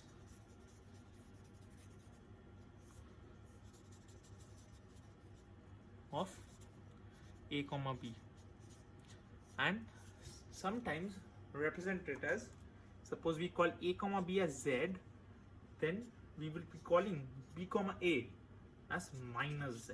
This minus sign is now defined. So minus z is basically defined as flipping the elements over here. So that's how we define additive inverses. And now we would be defining subtraction a bit later, and then we might be dealing with a few properties. You already know the properties of a subtraction. From now on, we would be considering that integers are the things which we were looking for, at least in the case of addition and subtraction, now that it's defined. So just defining subtraction, we would define a minus b as a plus minus b. So a plus minus b, that's our definition of subtraction. Minus b is well defined from this thing, and a is also defined because a is given to us. So a minus b is defined as a plus minus b. So there are many properties of subtraction. A few of them are given in your sheets. You might check it out. And you know all of them, that subtraction is not commutative, it flips the sign on commuting, it's not associative as well, it's closed in integers, indeed it's closed because it's well defined over here, and few more properties. So now let's consider multiplication and the multiplicative identity 1. So we go on to define 1 in Z, not the 1 of n, the 1 in Z. It would turn out to be having similar properties once we embed n inside Z. So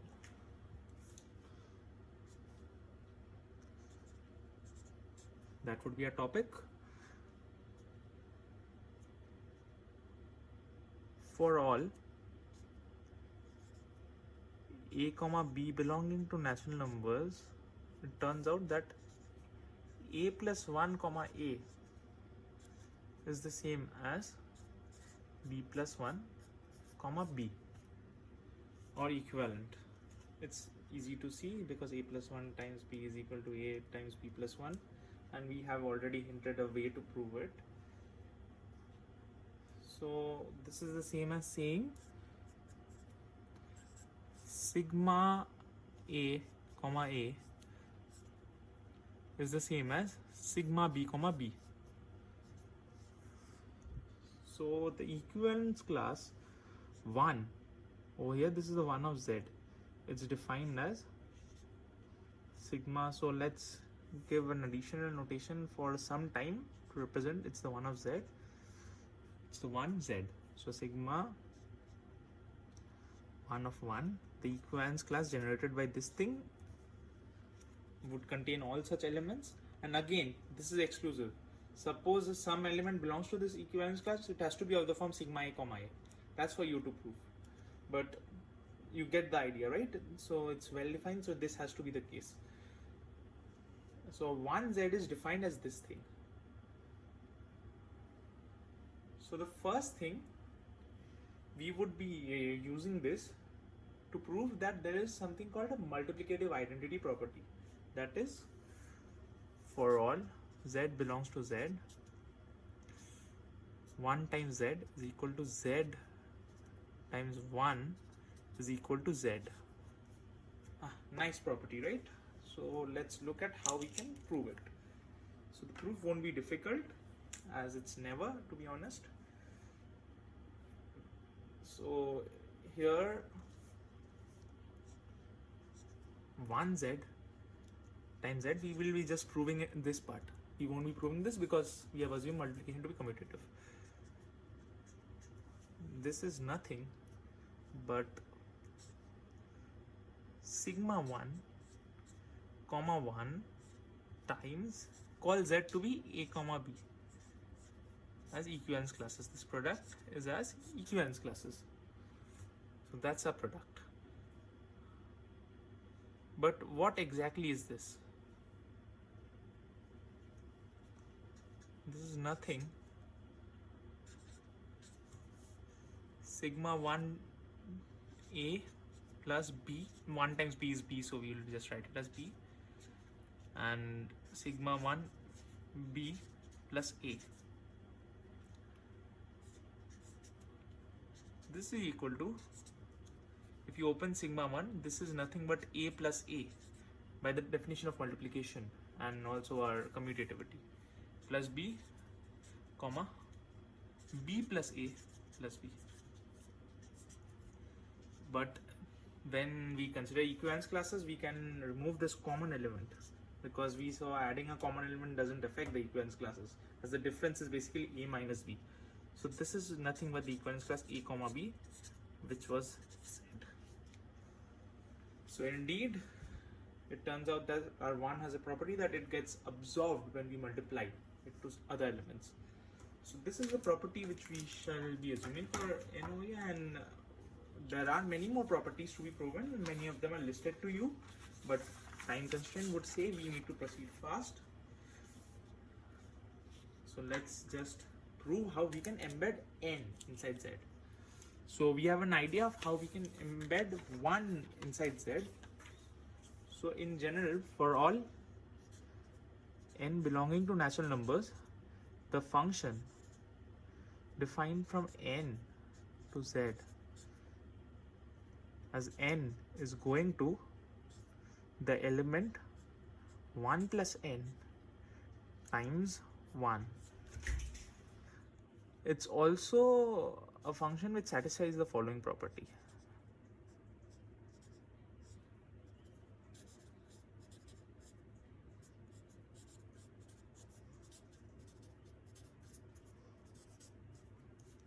So how exactly is this property true? Try to look at it once and you'll get it exactly, that this thing is nothing but 1 plus m plus n, you can consider it inside bracket for now, times 1, and this thing is nothing but 1 plus 1, or sigma 1 as we might write it, plus m plus n comma 1 plus 1. But we can remove the common elements and it would turn out that these two are the same, and this thing is indeed correct. So this is the first property, and next thing which should hold, we have sets. We have a 1 over here as 1 of natural number set is going to 1 of z. We have this property, and also we should have f of m times n is equal to fm times fn. This is also true. Indeed, our first property, second property, third property, and fourth property, all of these are true. So the image set of f over here is the same as natural numbers.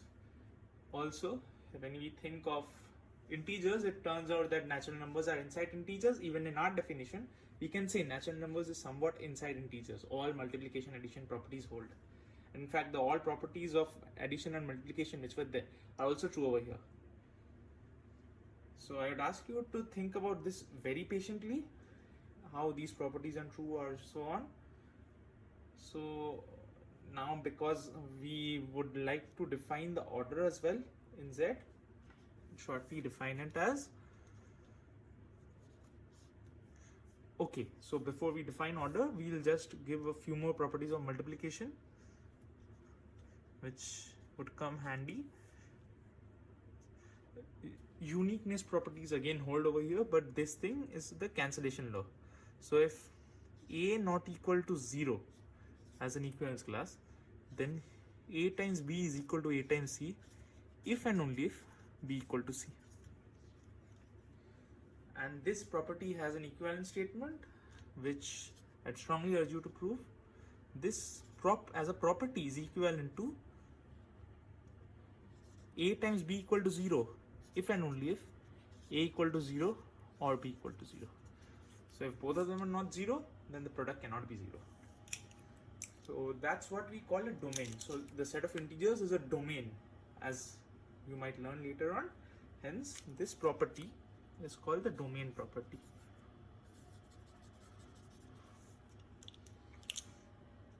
So now we would be defining order just a bit of it, and then defining the modulus, and finally going for rational numbers.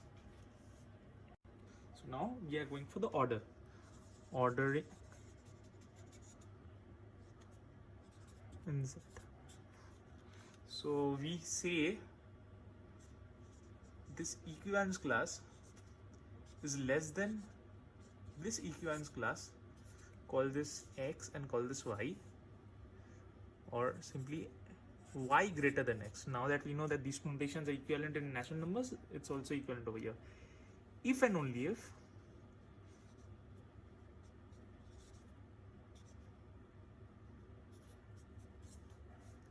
so this a plus d and b plus c, as we saw that equality holds if this is an equality, over here it's not an equality if this is not an equality. So this thing again follows a bit, as both of them are differences. So it basically says that this difference is lesser than this difference. And our embedding of natural numbers also tells a bit that this seems to be correct. Indeed, if n is less than n, then our embedding would say that over here our equivalence classes would also be less than. So that's the property which we have in our hand. And again, less than equal to is defined similarly. So what else can we define? Okay, now for ordering, we have few things. Trichotomy holds. I hope you remember the trichotomy property.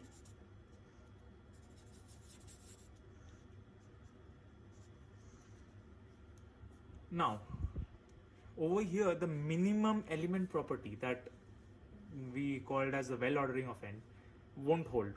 For example, the whole set of integers is not empty and it does not have a least element. So what is the property similar to that which will hold over here? We would invert it indeed of the minimal element, we would be considering the maximal element, and it's called the least upper bound property, or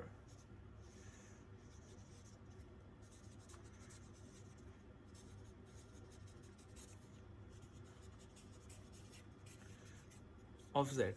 What does it say? If S subset of Z is not equal to phi, so S is a subset of Z which is not equal to phi, and there exists M belonging to Z such that for all S belonging to S less than M, so every element is less than S. So this every element of S is less than M. So this is sort of an upper bound, you might say. So it's bounded somehow. Then there exists S not belonging to S such that for all S belonging to S not less than equal to, oh sorry, my mistake, S less than equal to S naught. So if there is one upper bound, there is an upper bound inside the set. This is the least upper bound property. There is also a greatest lower bound property similar to this. It says if it has a lower bound, that is M is less than S for all S, then there is an S naught such that S naught is lesser than or equal to S. So that's an interesting property of ordering over here. So just before we go for the rational set, let's define something. It's called the modulus, or the size, you already might know it, and positive and negative. So what's exactly positive and negative for us?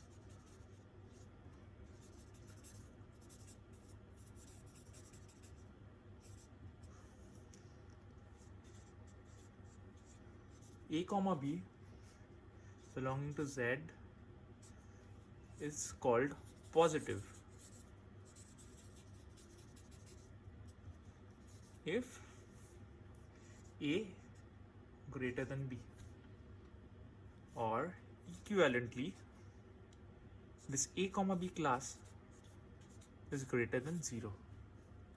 These two conditions are equivalent for the definition.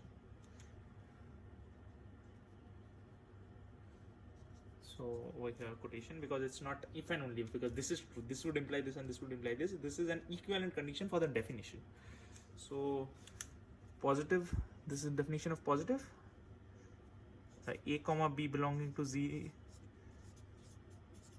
is called negative if a less than b, or equivalently a comma b is less than 0. Note that the positive things are basically the images of natural numbers.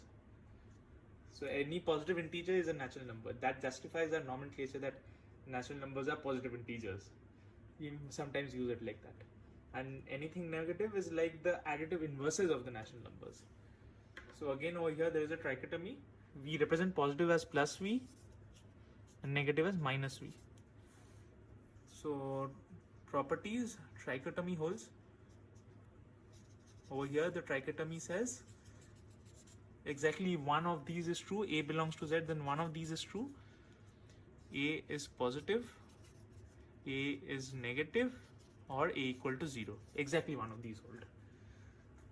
So what else? We sometimes define the set of positive numbers as p, just a normal p. If it was like this, it would have been primes, or let's for simplification write as a p plus and call this set as n minus. So a comma b belonging to p plus implies a plus b and ab, these two belong to p plus. A comma b belonging to n plus would imply a plus b belongs to n plus, sorry, n minus, sorry, my mistake, and ab belongs to p plus, so it gets opposite. For a belongs to p plus if and only if minus a belongs to n minus. And there are a few more properties which is given to you. So this is how we will be defining our positives and negatives inside the set of integers. So now we would define the modulus. So what exactly is the modulus?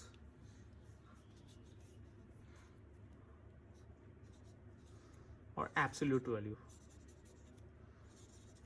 Absolute value. So what exactly it is?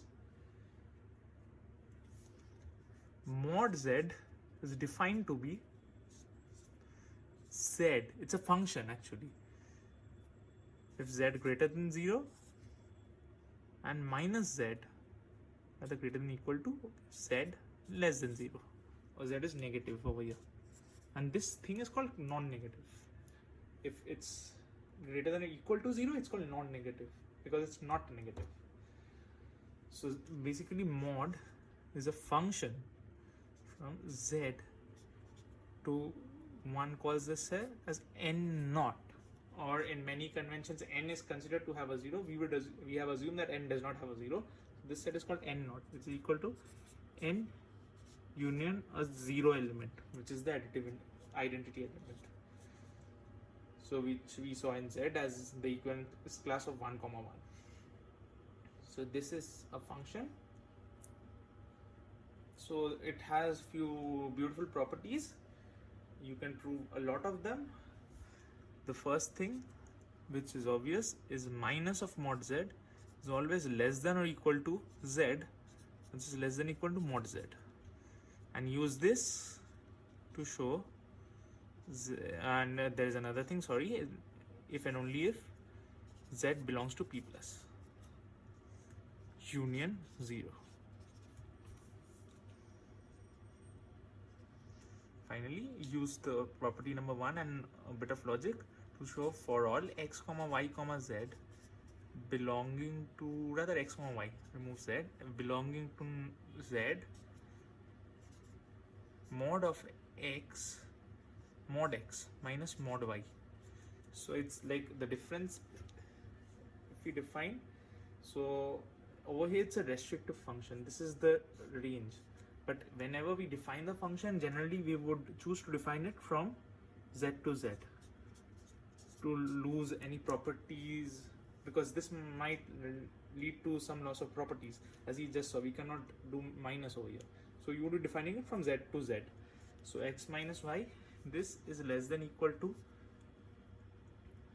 mod of x plus y, or x minus y if you like it that way.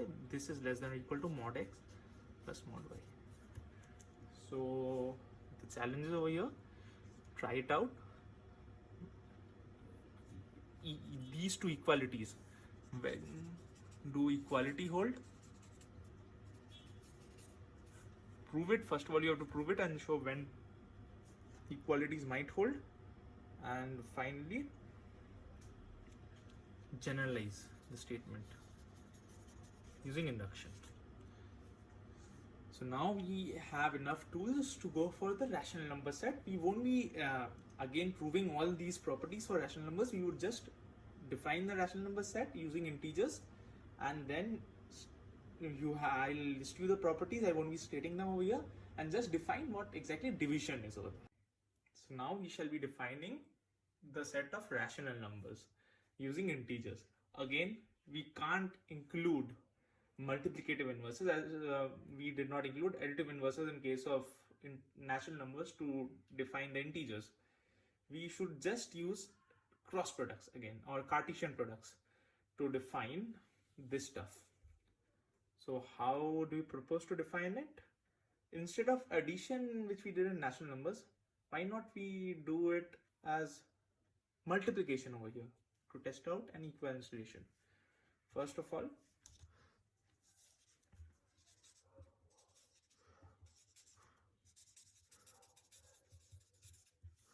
what all do we have? We first define the set, call it normal Q, not the rational set, as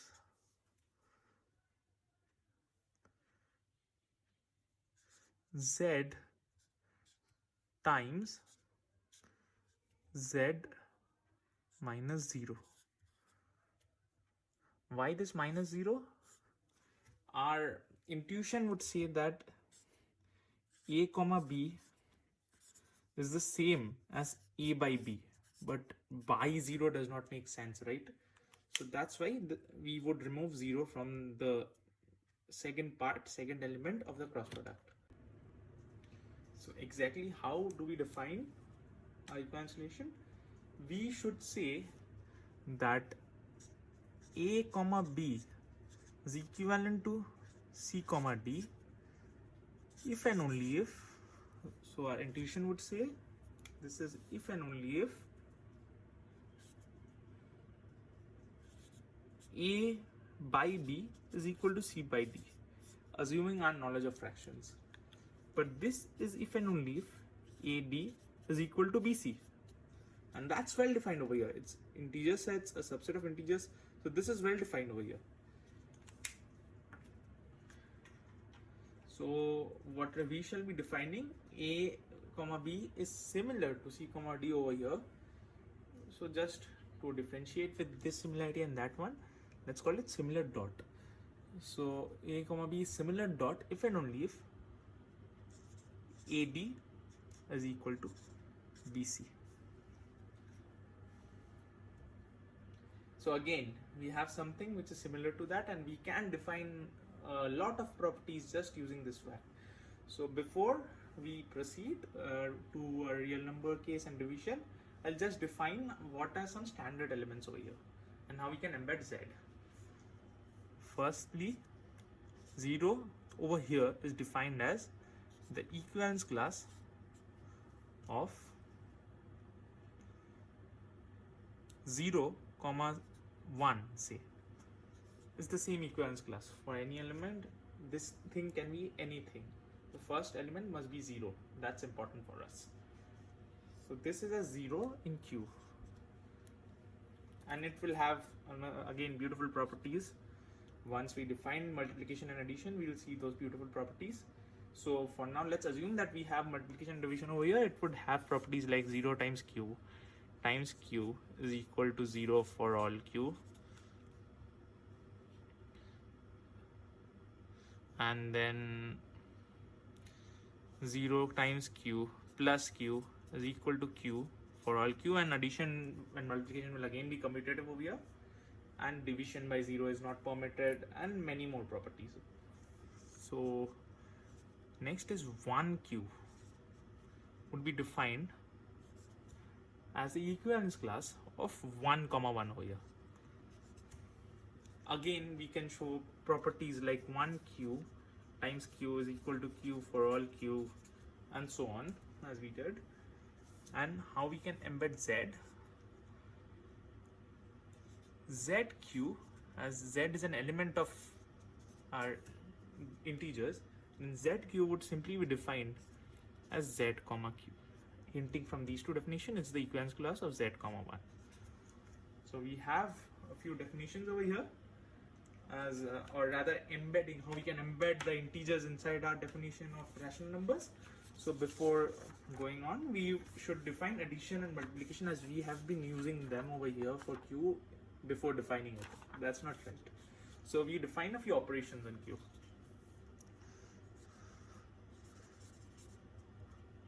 Addition. Addition over here seems to be a bit unconvincing, the formula. So let's look at the motivation first. We first, over here for all operation, we would be assuming two elements, and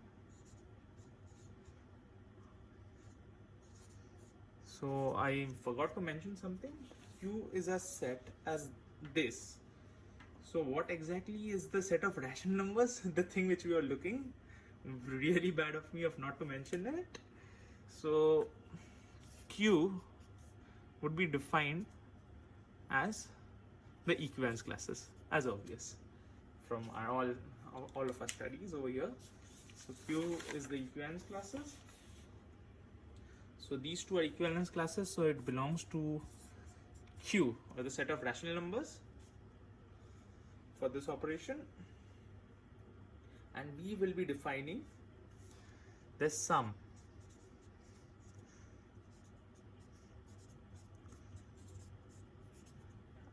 as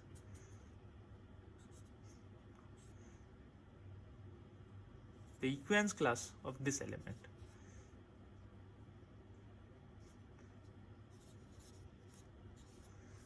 Seems to be a bit weird, but not if we consider fractions. Now this is a by b, right? Our intuition, plus c by d. So what should it be for fractions? Take the cross products, and it should be ad plus bc by bd. That's our fraction. So this is ad plus bc comma bd. So this now makes sense why we are doing such a weird definition of addition. Again, it turns out that addition is well defined, and so on, all the properties which are listed to you in the next page of your scan. So for now, we would be assuming that all those properties which addition should have are there. You can prove it, just assuming as z properties, and after proving the properties was z itself, which we couldn't prove. So now multiplication.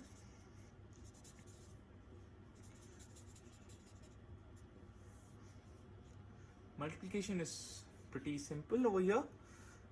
We would be doing simply a comma b times c comma d would be a preserving property, as it's simply ac comma bd.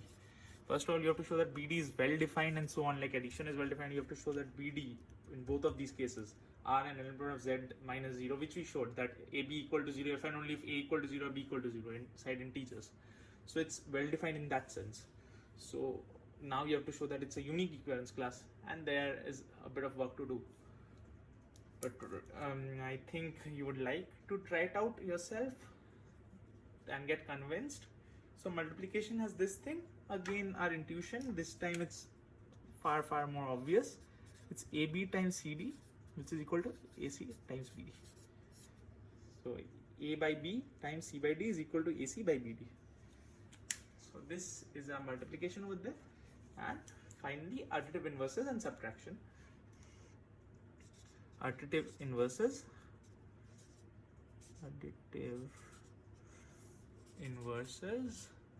would be defined as minus of a comma b would be defined simply as minus a comma b.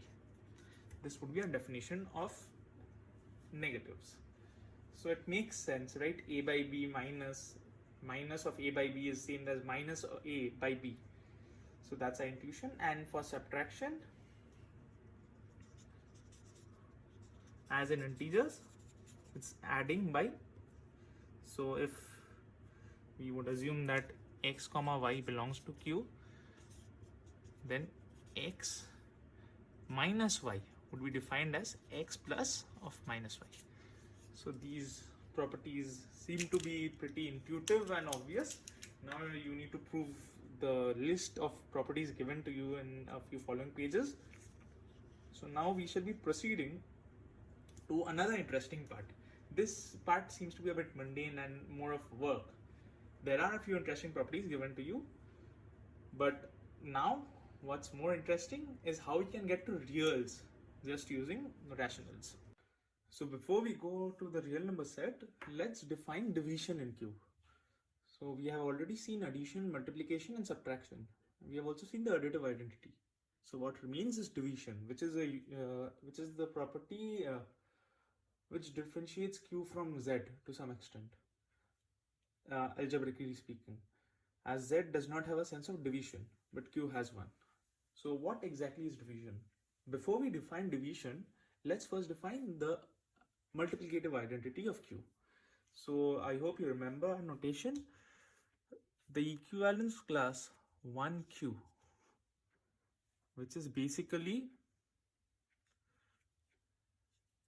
the equivalence class of 1 comma 1 in Z, or basically a set of all elements of the form a comma a.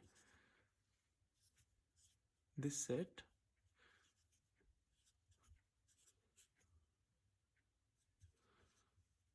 is called 1Q. Our claim is that this is the multiplicative identity. It's pretty obvious, as for all Q belonging to Q, straight from the definition, you have Q times 1Q is equal to 1Q times Q is equal to Q. That's the definition of an identity that you operate. Multiplication is our operation over here. You operate it with any other element on left or right, the same element is returned. That's Q. So that's what we have. We have already seen a bit of it earlier. Now, as this is defined, we can now define inverses or multiplicative inverses. Multiplicative inverse. First of all, we define a Q belonging to Q, Q not equal to 0Q. Why? As we already know from our intuition that 0Q does not have a multiplicative inverse. And that's also obvious from here. When we define multiplicative inverses now, we'll realize that this is also obvious. So basically, Q is equal to A comma B belonging to our capital Q, normal one. This A comma B belonging to capital Q, and A not equal to 0, because A equal to 0 was our equivalence class for 0Q. So this is our equivalence class over here of interest. So we define the multiplicative inverse of Q. Then Q inverse is defined as basically B comma A. Firstly, note that if A was 0, then this thing is not defined, as our Q set is basically Z times Z minus 0. So this thing is not well defined. So we have to consider A not equal to 0 or Q not equal to 0Q. So this is the inverse of Q. Now it's pretty easy to see that this is well defined, as we are inverting all elements and so on. So you can check it once again. Now that we have defined, why is this called a multiplicative inverse? Note that Q times Q inverse is equal to, by definition, AB times BA. But AB is equal to BA, and both of them are, ABA is not equal to 0, and these two terms are equal. So we can consider this to be the equivalence class of 1 comma 1. or which is equal to 1q, our multiplicative identity. And already in your sheets it has been hinted that our multiplication operation is commutative. So this is also equal to q inverse times q. And you can also check that multiplication is indeed commutative. So it turns out that q times q inverse is equal to q inverse times q is equal to 1q. So that says our operation over here is indeed, or rather this thing is the inverse, q inverse is the inverse of q. In terms of multiplication, our operation is invertible. So this is how we define multiplicative inverses. Now comes the obvious definition of division. So division is basically defined, let first of all we take q not equal to 0, q and p, both of them belonging to the set of rational numbers. Then we define p by q. This, or rather p by q, this is defined as nothing but p times q inverse. Q inverse is well defined as q not equal to 0. We just defined multiplicative inverses and checked its property. So this is known as division in q. So that's the property of division, which was not there in integers. You can check it out that in integers there's nothing called a multiplicative inverse other than for the elements -1 and 1. Those are called the units of integers, but other elements don't give back asset z when we use those operations. So we have this property right now: division, multiplicative inverses, and multiplicative identity. So now for q we have seen additive properties, multiplicative properties, their inverse properties like additions, inverses, subtraction to some extent, not exactly, and multiplications inverse is division. We have also seen identities, and other laws are given to you in your sheets. So now we should be proceeding to real case. So the exact proof of how we can get reals from rational can be done in various different ways. One of them was suggested by Dedekind, so we should be writing this down.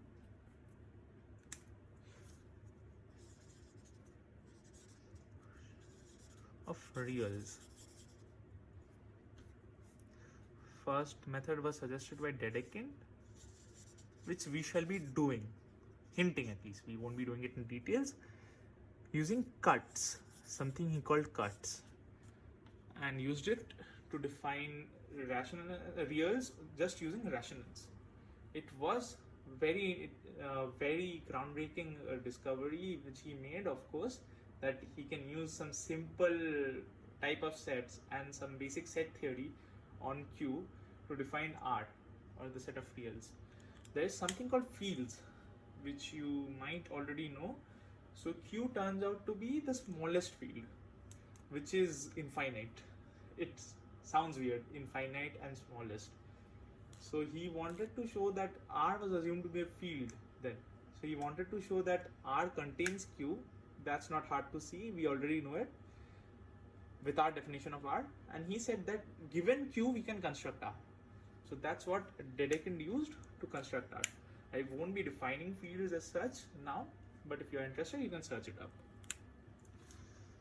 Next, he defined, another person who did this job was Cantor. He completed Q using limit points and sequences. So Cantor's proof uses Cauchy sequences or sequences. Cauchy sequences are special types of sequences. Basically the idea is he uses sequences.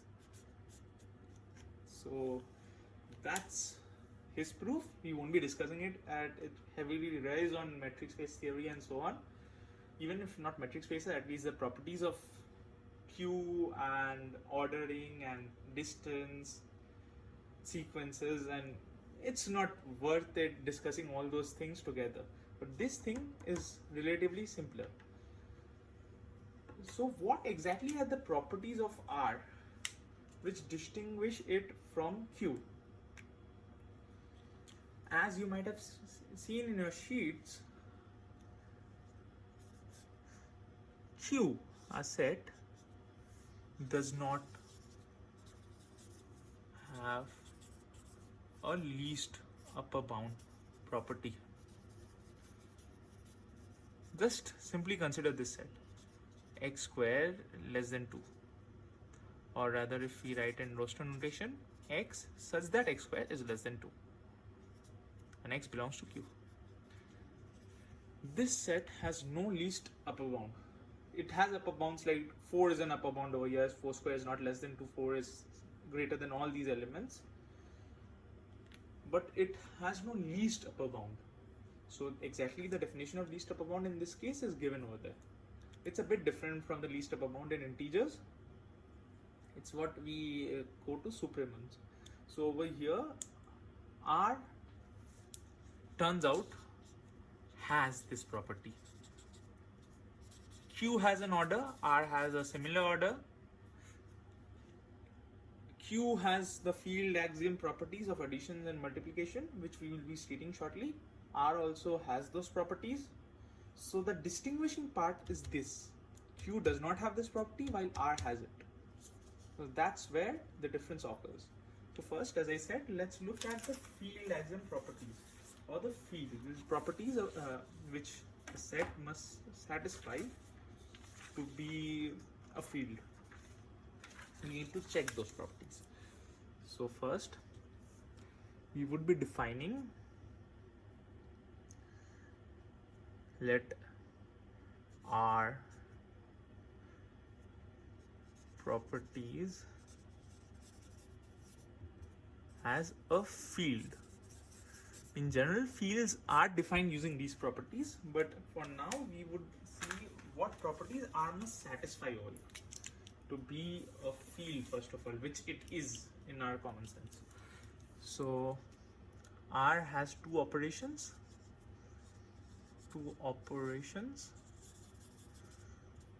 plus and dot. First thing, plus and dot are associative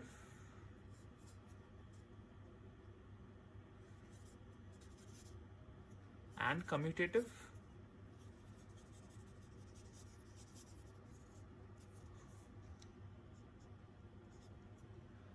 The second property would be there exists 0 belonging to R such that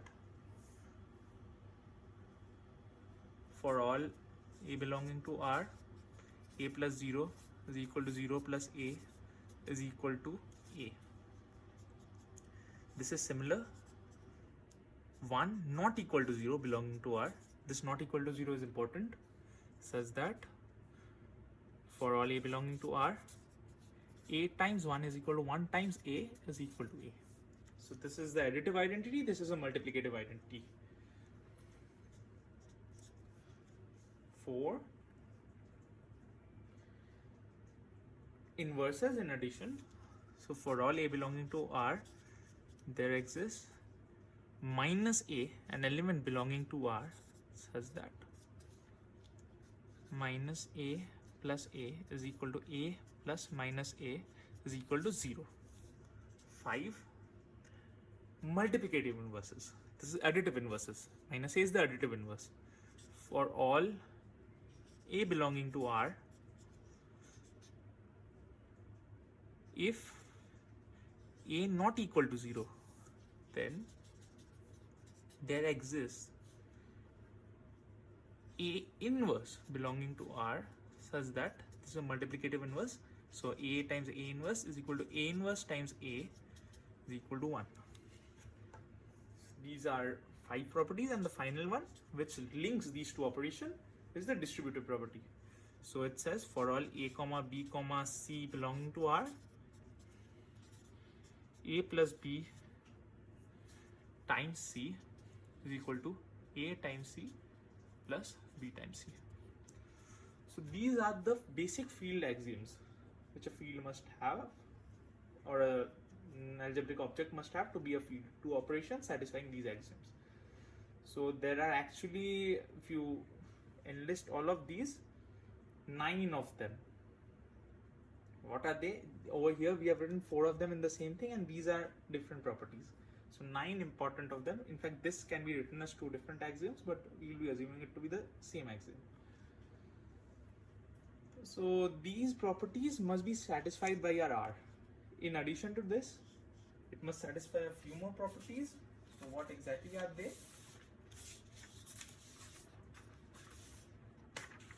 It must satisfy order properties, or if we say briefly,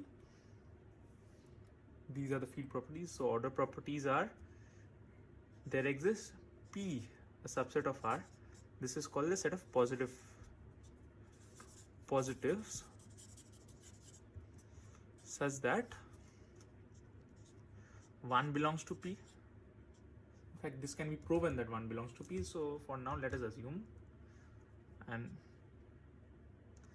0 does not belong to P. These two are provable properties, but for simplicity, let us assume it. A comma B belongs to P would imply AB belongs to P and A plus B belongs to P. 3. Trichotomy holds.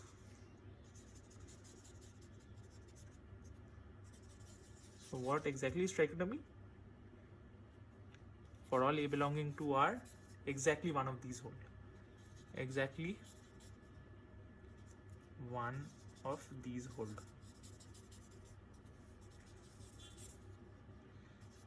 A belonging to P, A equal to 0, or minus A belongs to P.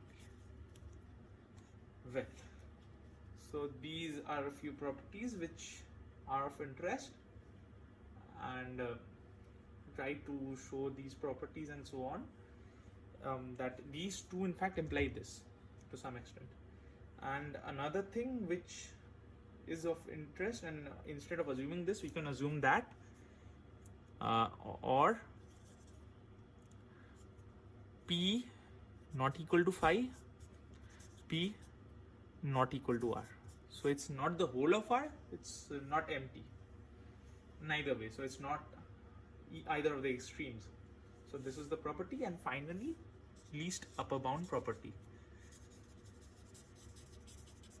or completeness property as some may call it, says for all subset of R S not equal to phi, if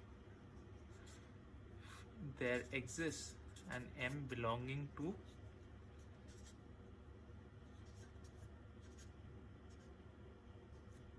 M for all S, sorry, this is R over here, M belongs for all S belonging to capital S, then there exists an element called M naught belonging to R such that 1 S less than equal to M naught for all S belonging to S. And next, if M is called an upper bound, or UB for us. M is a UB if and only if M greater than equal to M naught. So this is the property which must hold. It's called the least upper bound property. So we need to prove that we can construct with Q a set with these properties, and that's what we will be calling R. Uh-oh, it seems that we have run out of time, and this next part is a bit lengthy, to be honest. So what I shall be doing is, in your sheets, I have given the exact process of construction of Dedekind's cut in the simplest way possible. There are some more advanced and more compact forms, but I think that whatever is given in your sheets is one of the simplest ways. So using those definitions of cuts and so on, what you have to do is verify that these properties hold. I've also defined multiplication, addition, some equivalence classes, Next, you have to check for the order properties. I've also written how we can define order and order properties in reals. Also, the rational part or the rational order properties are given over there. And what's most important, note that these two properties, that is the properties of the field and order properties, these two are also valid for rational numbers. It's given in your sheets. You can check it out. But this least upper bound property actually fails for rational numbers. That's what distinguishes rational numbers from reals to some extent. So, rational numbers is generally called the simple ordered field, which is the smallest field or prime field, that is any infinite object which has these two properties, or rather this property alone contains something like q. But real numbers is called the complete ordered field. Complete because of this property, ordered because of this property, and field because of these properties. So what's your task over here? You need to use those definitions and properties given over there to prove all these things, like order, these properties hold, LUB holds, and then finally field properties of R hold in addition as well as multiplication, and they have a relation called distributive law. This one, last law. So I hope you enjoyed the talk. I'm really sorry that we had to cut it short, the last part, which was perhaps very interesting. But just go through that part, and in the question answer session, you're free to ask questions from that part. As we are going a bit short, the question answer session for this talk would be sometime later, not right after this talk, so that you have some time to go through the additional notes and also the Dedekind cut construction. So best of luck and meet you at the question answer session. Thank you so much for attending this talk.